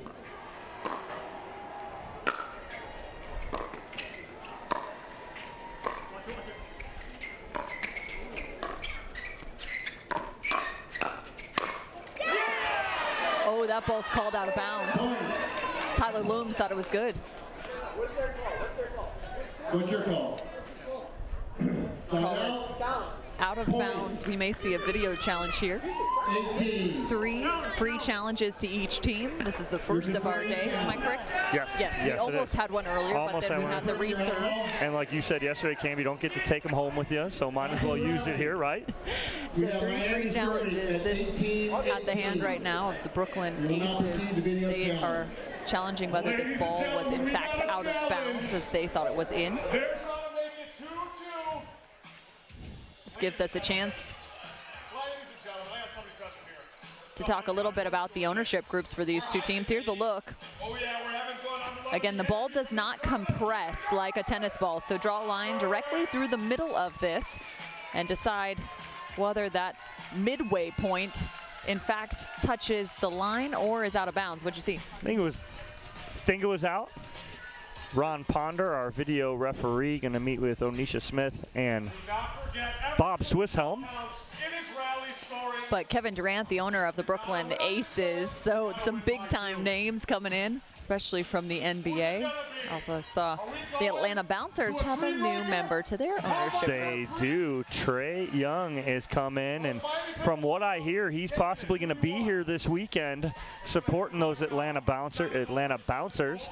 On the other side, the Miami Pickleball Club, Nick Kyrgios, one of their owners. Naomi Osaka, not to mention Kygo. I mean, come on now. Really? We got a DJ in the house. Patrick Mahomes, also the quarterback for the Kansas City Chiefs. Out call does, in fact, stand. Brooklyn has lost 1 free challenge. They have 2 remaining. Miami still has 3 free challenges available. We will resume play with Miami. Rich Paul, also a part of the ownership group for Miami, to round it out. He's the founder of Clutch Sports Group. 18-18.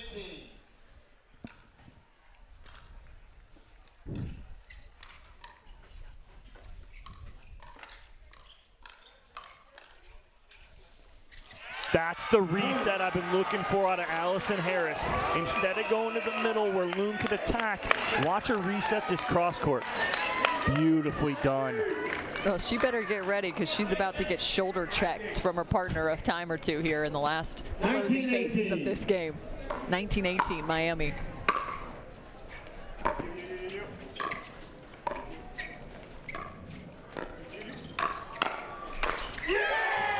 He just got nutmegged. The ball went through the legs of Tyson McGuffin. Big finish there from Tyler Loon, again putting that pressure on Allison Harris. 19-19. You don't see that every day.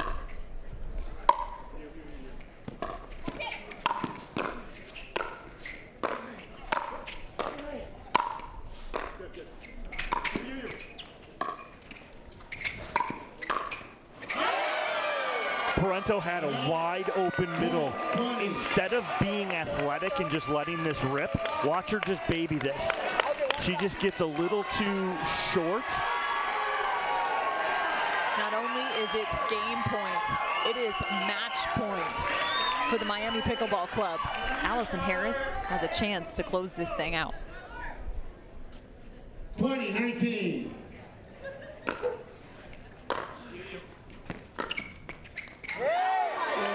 That was a tight third. It was tight. Everyone's a little tight at this point. 20 all. 20-20.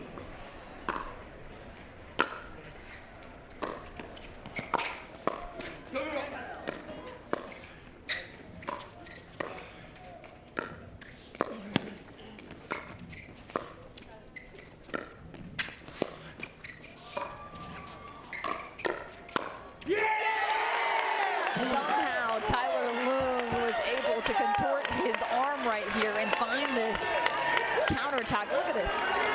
Little forehand on the backhand shoulder. Game point now on the opposite side. Looking for a chance to send this to a dream breaker. 21-20. We saw a tight third on the other side on game point. Well, how about one more? This time it was the Brooklyn Aces. 21 all. Who wants it here? Come down to grit and determination. And execution. 21-21.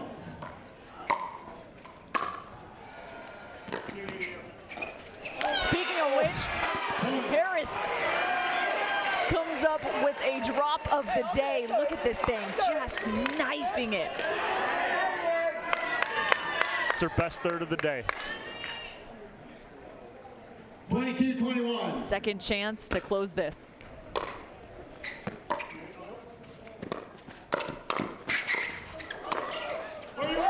Tyson McGuffin quite literally became Bambi on ice. Couldn't get back into this point after the poach. Tried to end it. You're exactly right, though, Cam. Bambi on ice, just couldn't find his footing. 22-22.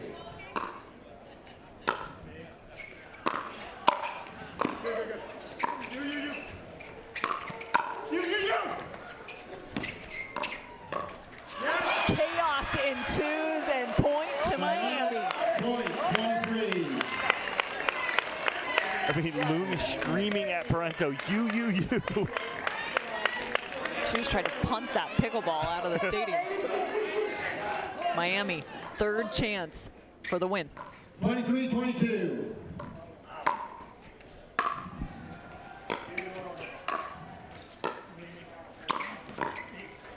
Yahtzee! Tyler Loon. It's McGuffin trying to do just a little too much right there, right? Don't overdo it. A poach, yes, for a winner possibly. 23 all. Again, must win by 2.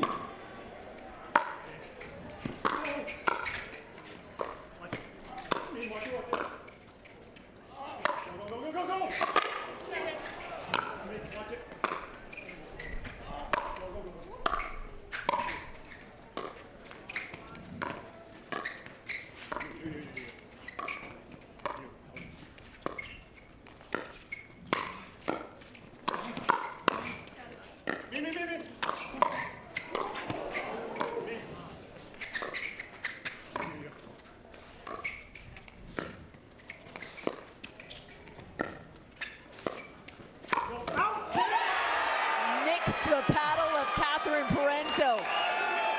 Point of the match to this point. And in the middle of that point, Parento, when she went way deep sideline, she came back into play. She was shaking her hand. Catherine Parento might have had the save of the day right there, nearly doing the splits though in the middle of that rally. 24-23, they're going to try and take a timeout here. Get reset. Another offensive timeout now on the side of Miami, trying to regroup. They have that game and match point on their paddle again. We just keep going back and forth here. Some high-scoring matches. So we've seen Tyson McGuffin in the last handful of points, maybe pressing just a bit more, maybe taking not just the middle, but a step further. Allison Harris, though, has had a drop that was so significant in the timing. You almost have to just let her roll that ball in, crash in if you're Tyson McGuffin. Trust her to make that third. Correct. Anything to her forehand. Tyson just needs to stay on his 60% of the court. That's fine. If it comes to his forehand where he's not having to move to get it, okay, fine. But don't step over in front of her unless it's a poach that you think you can put away. If you think you can put it away, step over and get it. I'm actually curious where they're going to send this return because she's been cutting that backhand on the drop. I wonder if they try and keep Tyson at the back of the court. But you have to be wary of the Ferrari forehand. I go right at McGuffin with this return.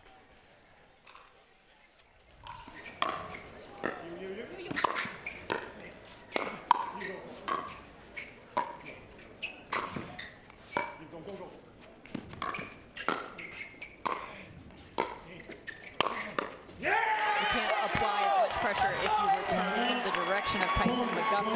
You have to be aware of the third shot drive, but you don't have someone necessarily crashing down in to add the pressure up at the kitchen. 24 all. 24-24.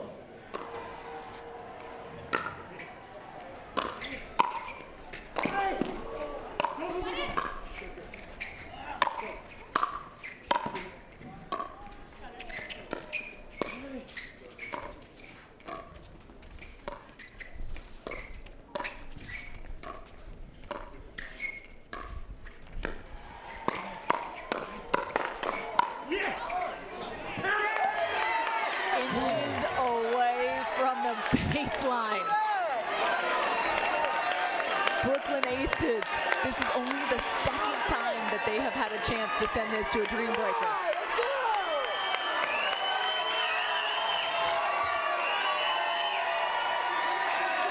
What do you think the crowd wants here, Cam?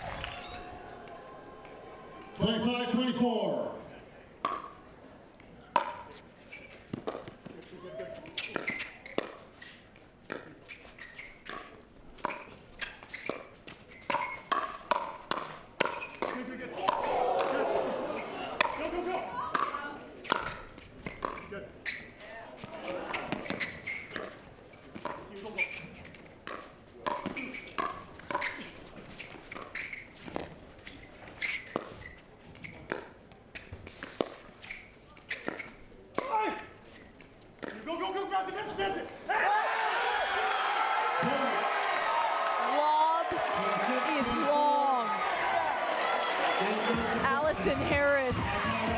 went for all the marbles and came up empty-handed on game point. 26-24, the Margaritaville kitchen cam. You gotta be kidding me with that one. The tweener from Tyler Loon. We're going to the Dream Breaker. I can't believe it. The tweener reset from Loon. It was perfect. It wasn't wild. It was a meaningful tweener right there where he resets the point and gets back in it. Another look at it. Just an outstanding point. The Margaritaville kitchen cam look back at this final game point. Cameron Blackwood. Again, there's the lob gone long. So Cameron Blackwood now standing courtside. Take it away, Cam. Thanks, Cam. What an epic finish. Now you're sending the Brooklyn Aces into a Dream Breaker. How were you able to get that done? Oh, I don't know, just making a lot of balls. Tyler had an amazing get to win. I believe we won on that last point. No, Tyler was a rock next to me, and I'm just so happy we got that W, because otherwise we're going to lose 3-1. So that's huge. We got to talk about the crowd. Yeah. I think they willed you into this Dream Breaker. They did. I need to keep hearing that. Help us through the Dream Breaker now. And how are you going to change that mindset now from doubles heading into singles? Yeah, it's going to be tough. I mean, it's singles, so I think anything can go in Dream Breakers. I mean, it's a lot of fun, a lot of momentum, so hopefully we can get a good start to begin with. And everything the crowds and fans want. We're headed into Dream Breaker. Cam, back to you.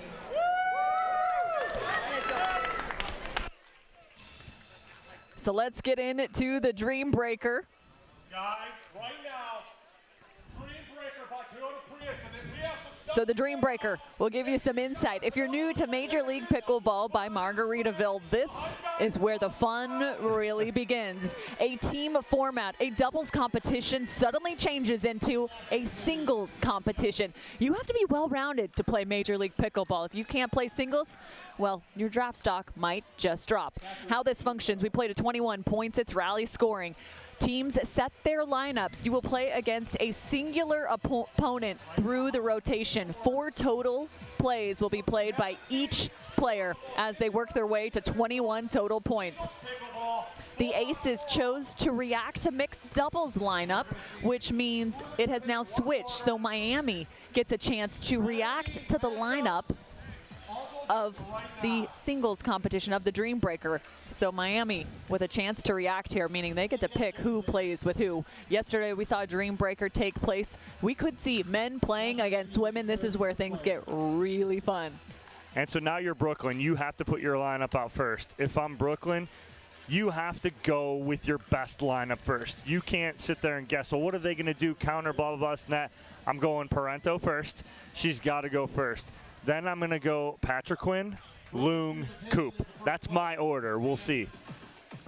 Well, we will find out what the order is. Cameron Blackwood is currently on court, waiting to hear how this shapes up. And it's interesting, too. One team picks one player, and then the other team picks who they will play to. They don't completely set their lineup, all 4 out at the same time. Andrew Coop getting warmed up.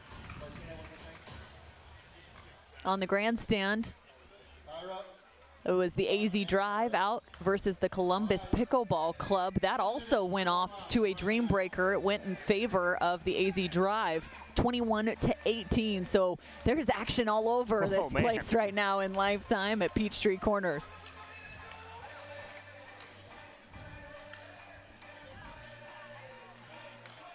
Who won that first one? Orlando squeeze over the Texas Ranchers, 3-1.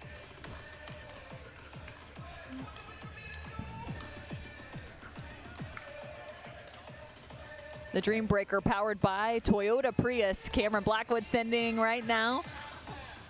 There is our lineup. Our lineup. Let's walk you through this. Also, I want to talk a little bit about what we've seen so far. We have had 3 of the 4 games in this match won by 2 points and having gone past the 21-point marker. So to recap, Tyson McGuffin, Federico Stackstrud picked up the men's doubles competition 21-15. That was the only one with a significant margin. Then Hurricane Tyra Black and Allison Harris dropped the women's doubles, but it was 25-27 to Catherine Parento and Andrea Coop. Next up, the mixed doubles. Hurricane Tyra Black and Federico Staksrud picked up the win over Coop and Patrick Wynn 22-20.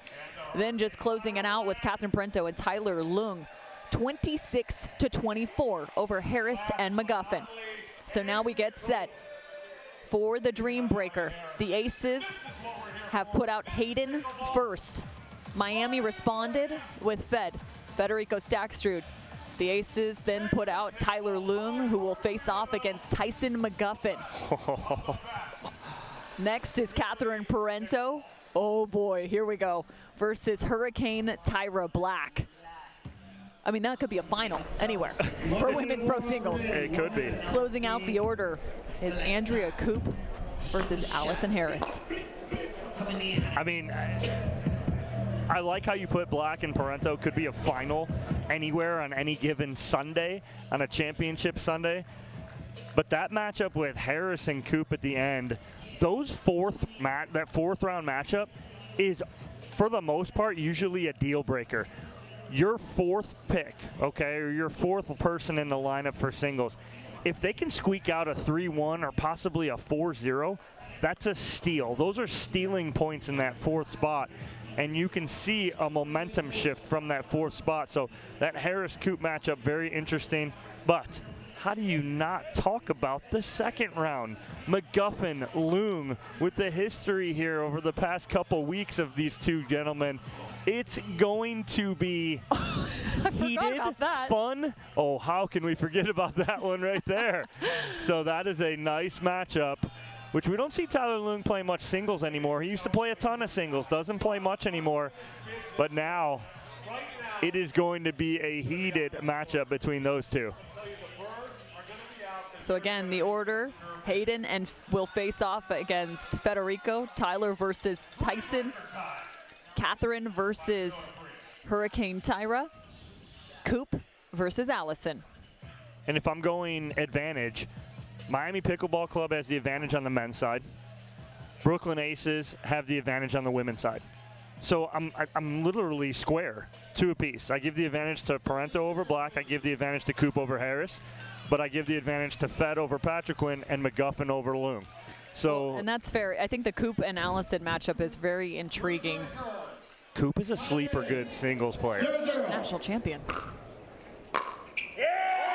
First point to Hayden Patrick Wynn, the missed return. Federico Staksrud, I mean, one of the best men's singles players in the game. 1-0.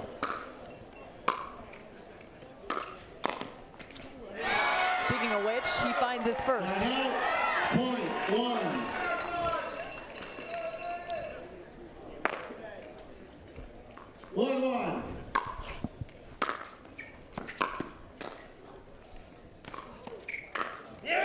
Oh, he goes right back at the body with the backhand flick. So tight. Come on, baby. Come on. Hayden Patrick Wynn doesn't take any chances here. 2-1. 2-1.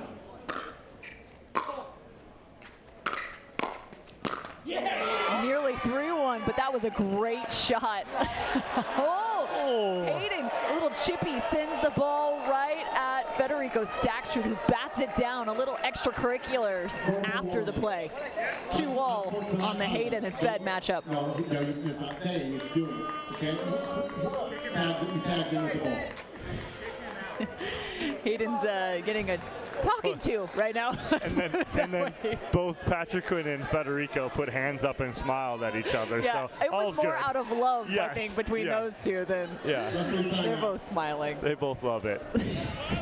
Oh, and we're going to get a discussion here between Onisha Smith, Ron Ponder, and Bob Swisshelm.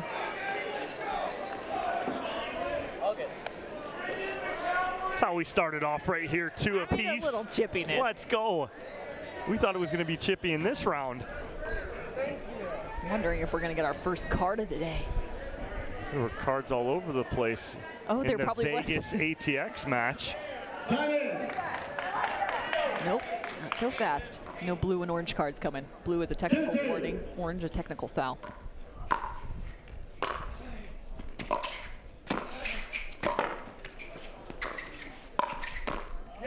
Tyson strikes first. We McGuffin mean mugging his bench over there after that point. Good get from him. 3-2.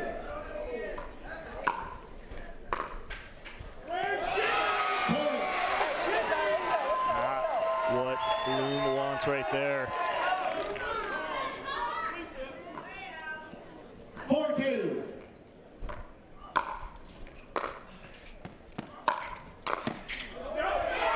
One more for Tyson McGuffin.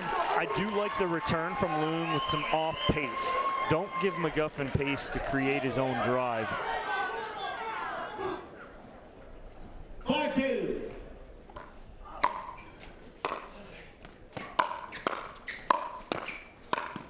And that lands. 4 straight for McGuffin. Clean sweep for Tyson McGuffin. Exactly what they should be doing right there on the men's side. Now, how I predicted, now it goes advantage aces on the women's side. Let's see if it holds true. It did on the men's side. 6-2.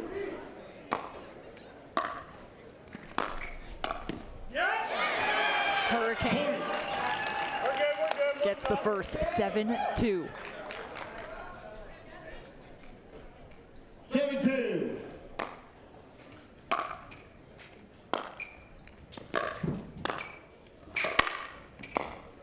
I mean, that is just a great play all the way from the serve. Hurricane Tyra Black, actually, watch her serve too. She actually used a little bit more of a slicing, cutting serve. She gets some side spin on it, creates some issues. And right now the aces say, we got to slow this down. Down by 6 at this point. And a dream breaker. You need a literal dream to come back from this score, 8-2. Well, that's 6 straight points here from the Miami Pickleball Club to take a commanding 6-point lead here. It'll change ends at 11. But again, I predicted Parento gonna play a little better here, but Hurricane Tyra Black, do not go to sleep on her. A very phenomenal singles player. I just gave Parento the advantage because of her experience. Again, Black playing really well. Where can Catherine send this return? Do you go to the backhand or the forehand side? I believe you have to go to the forehand side because I think Black is going to be cheating to the backhand side a little bit. Time in. 8-2.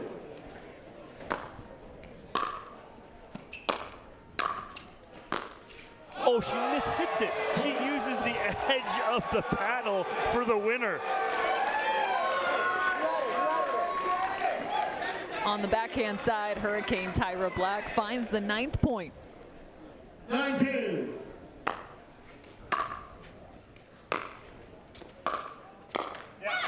Good change of pace right there from Parento as she creates some space and some shape on that. And I love this. The Allison Harris chants are now started for the Miami Pickleball Club, and they're started by none other than Anna Bright. And all the other alternates that are in her pool. They love it. She chases down the forehand. I'm a little confused here. I believe Harris called it out on the sideline right there. Confirming the out call. Confirming the out call. She's doubting it. Allison Harris calling that ball out of bounds. Coop immediately challenging. As the rally stands, we are at 10-3 with Miami serving. We will proceed with the videos review. So in the Dream Breaker, you can forget about all those free challenges from earlier on in these games. You each get one challenge in a Dream Breaker. So Miami utilizing theirs right now.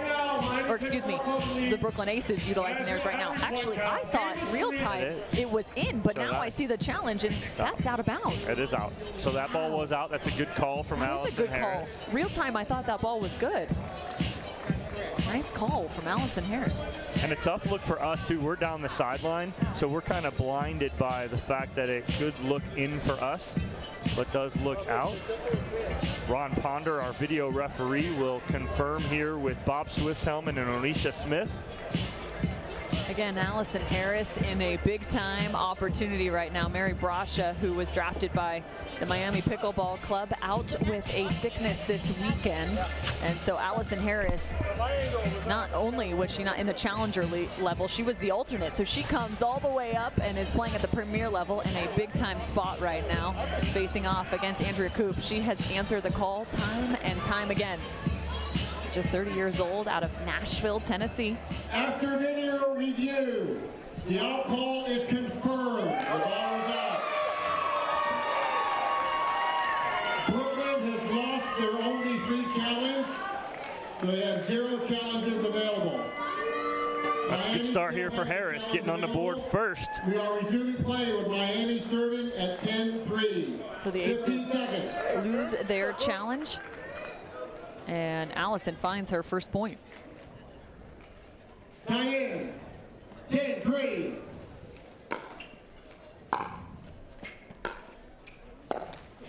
And another. Everything is working for Miami. Well, a little off-pace drop there from Allison Harris as she recognizes Andrea Koop coming into the kitchen line. She drops that in, forces the mistake, and now we'll change ends here. But you look at this team of Miami and you're going, yeah, 3 of your 4 are some of the best singles players. You want to go to a Dream Breaker if you're them. You don't mind going 2-2 here. You don't if you're Miami. Sitting there with Stacksrud and McGuffin and Tyra Black, and then all of a sudden Allison Harris 2-0 as well. So she's living up to her end of the bargain. She's got as many as Fed right now.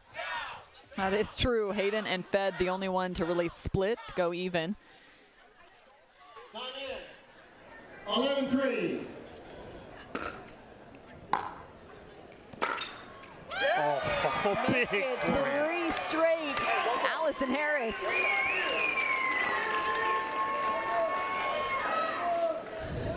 Anna Bright still leading the cheer in the stands.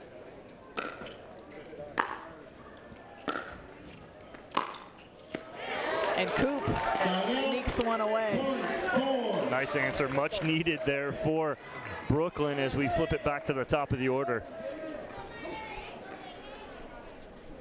4-12.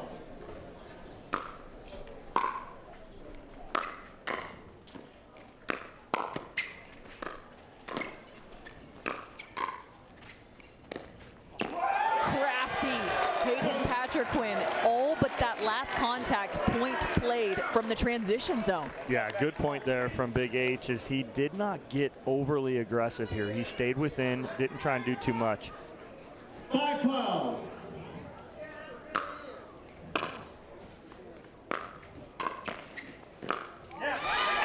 And it's interesting, he's really not trying to pass Fed. He's just trying to find short angles and get into a little bit more of that cat and mouse. No, when you try and pass Fed and leave the ball up about chest high, shoulder height, he's going to get to it. 13-5. Return sent long. 14-5.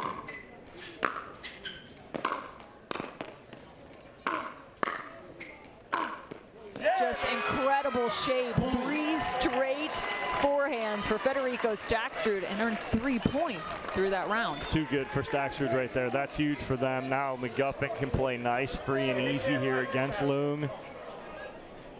15-5. 15-5. You do not want to get in a Dream Breaker with Miami. Oh, just dotting that sideline right there. Tyson had 4 straight against Tyler last round.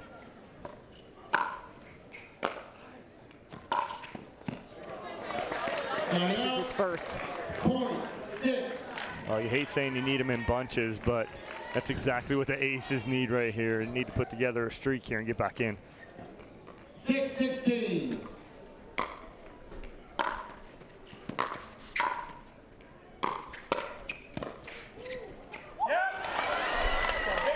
All of a sudden, Miami is just running away with this. 17-6.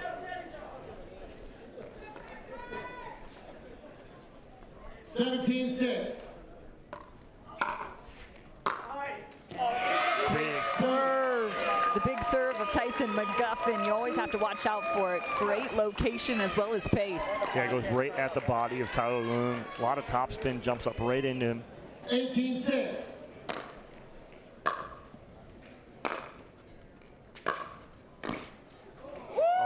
Dirty. That had so much backspin, it nearly bounced back on her side after going outside the post. Watch this cut. 19-6.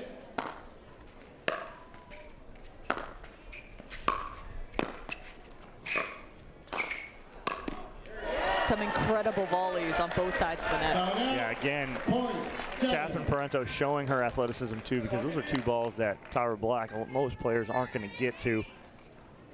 7-19.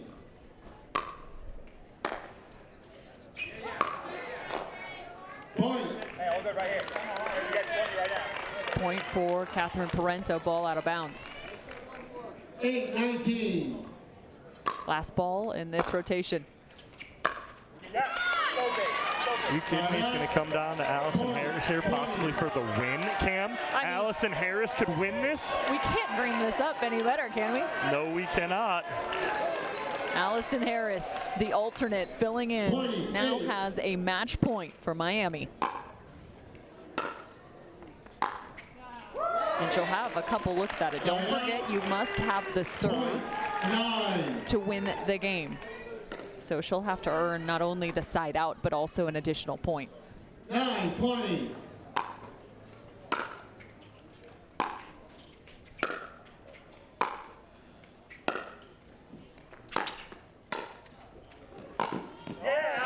And she earns the side out. Score remains the same. She's got to do it here. 29. They were chanting her name earlier. Now it's quiet. Side out. Point. 10. Points will continue to climb on the side of the aces each time they get the ball back. 20.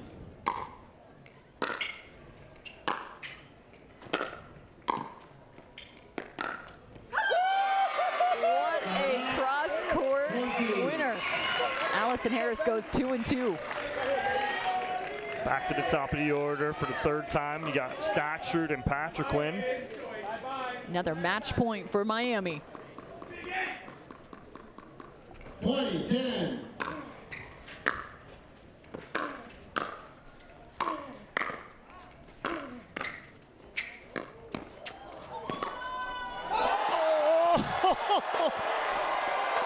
Hayden Patrick Quinn. Look at this ATP shot of the match to stay alive. 11-20.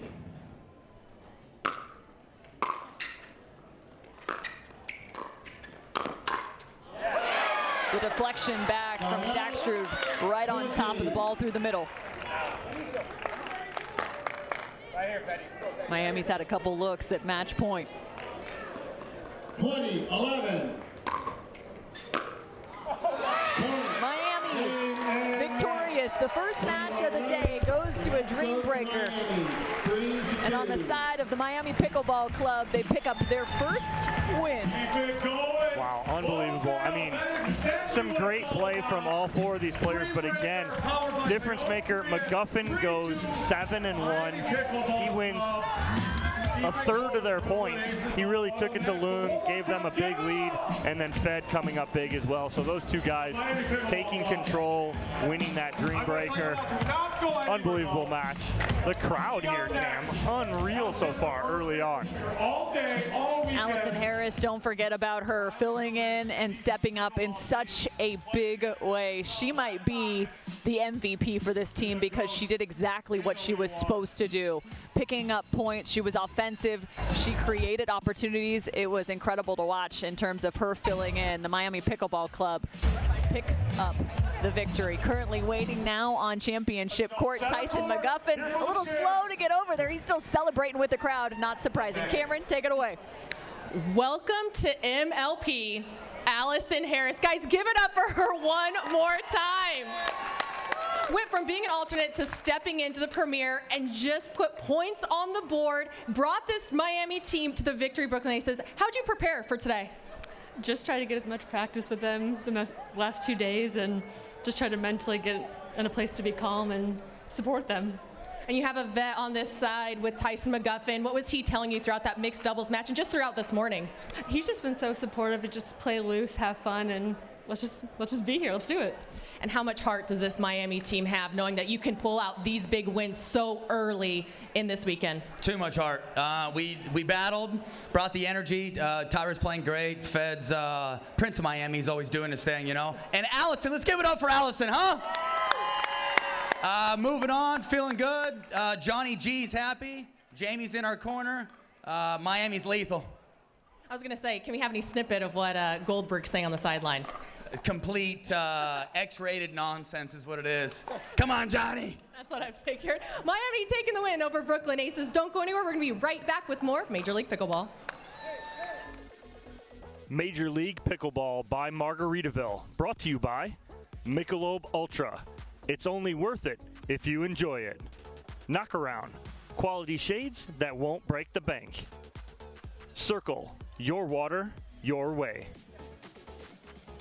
And Margaritaville. Escape to your personal paradise. Stay, play, live, and dine in Margaritaville.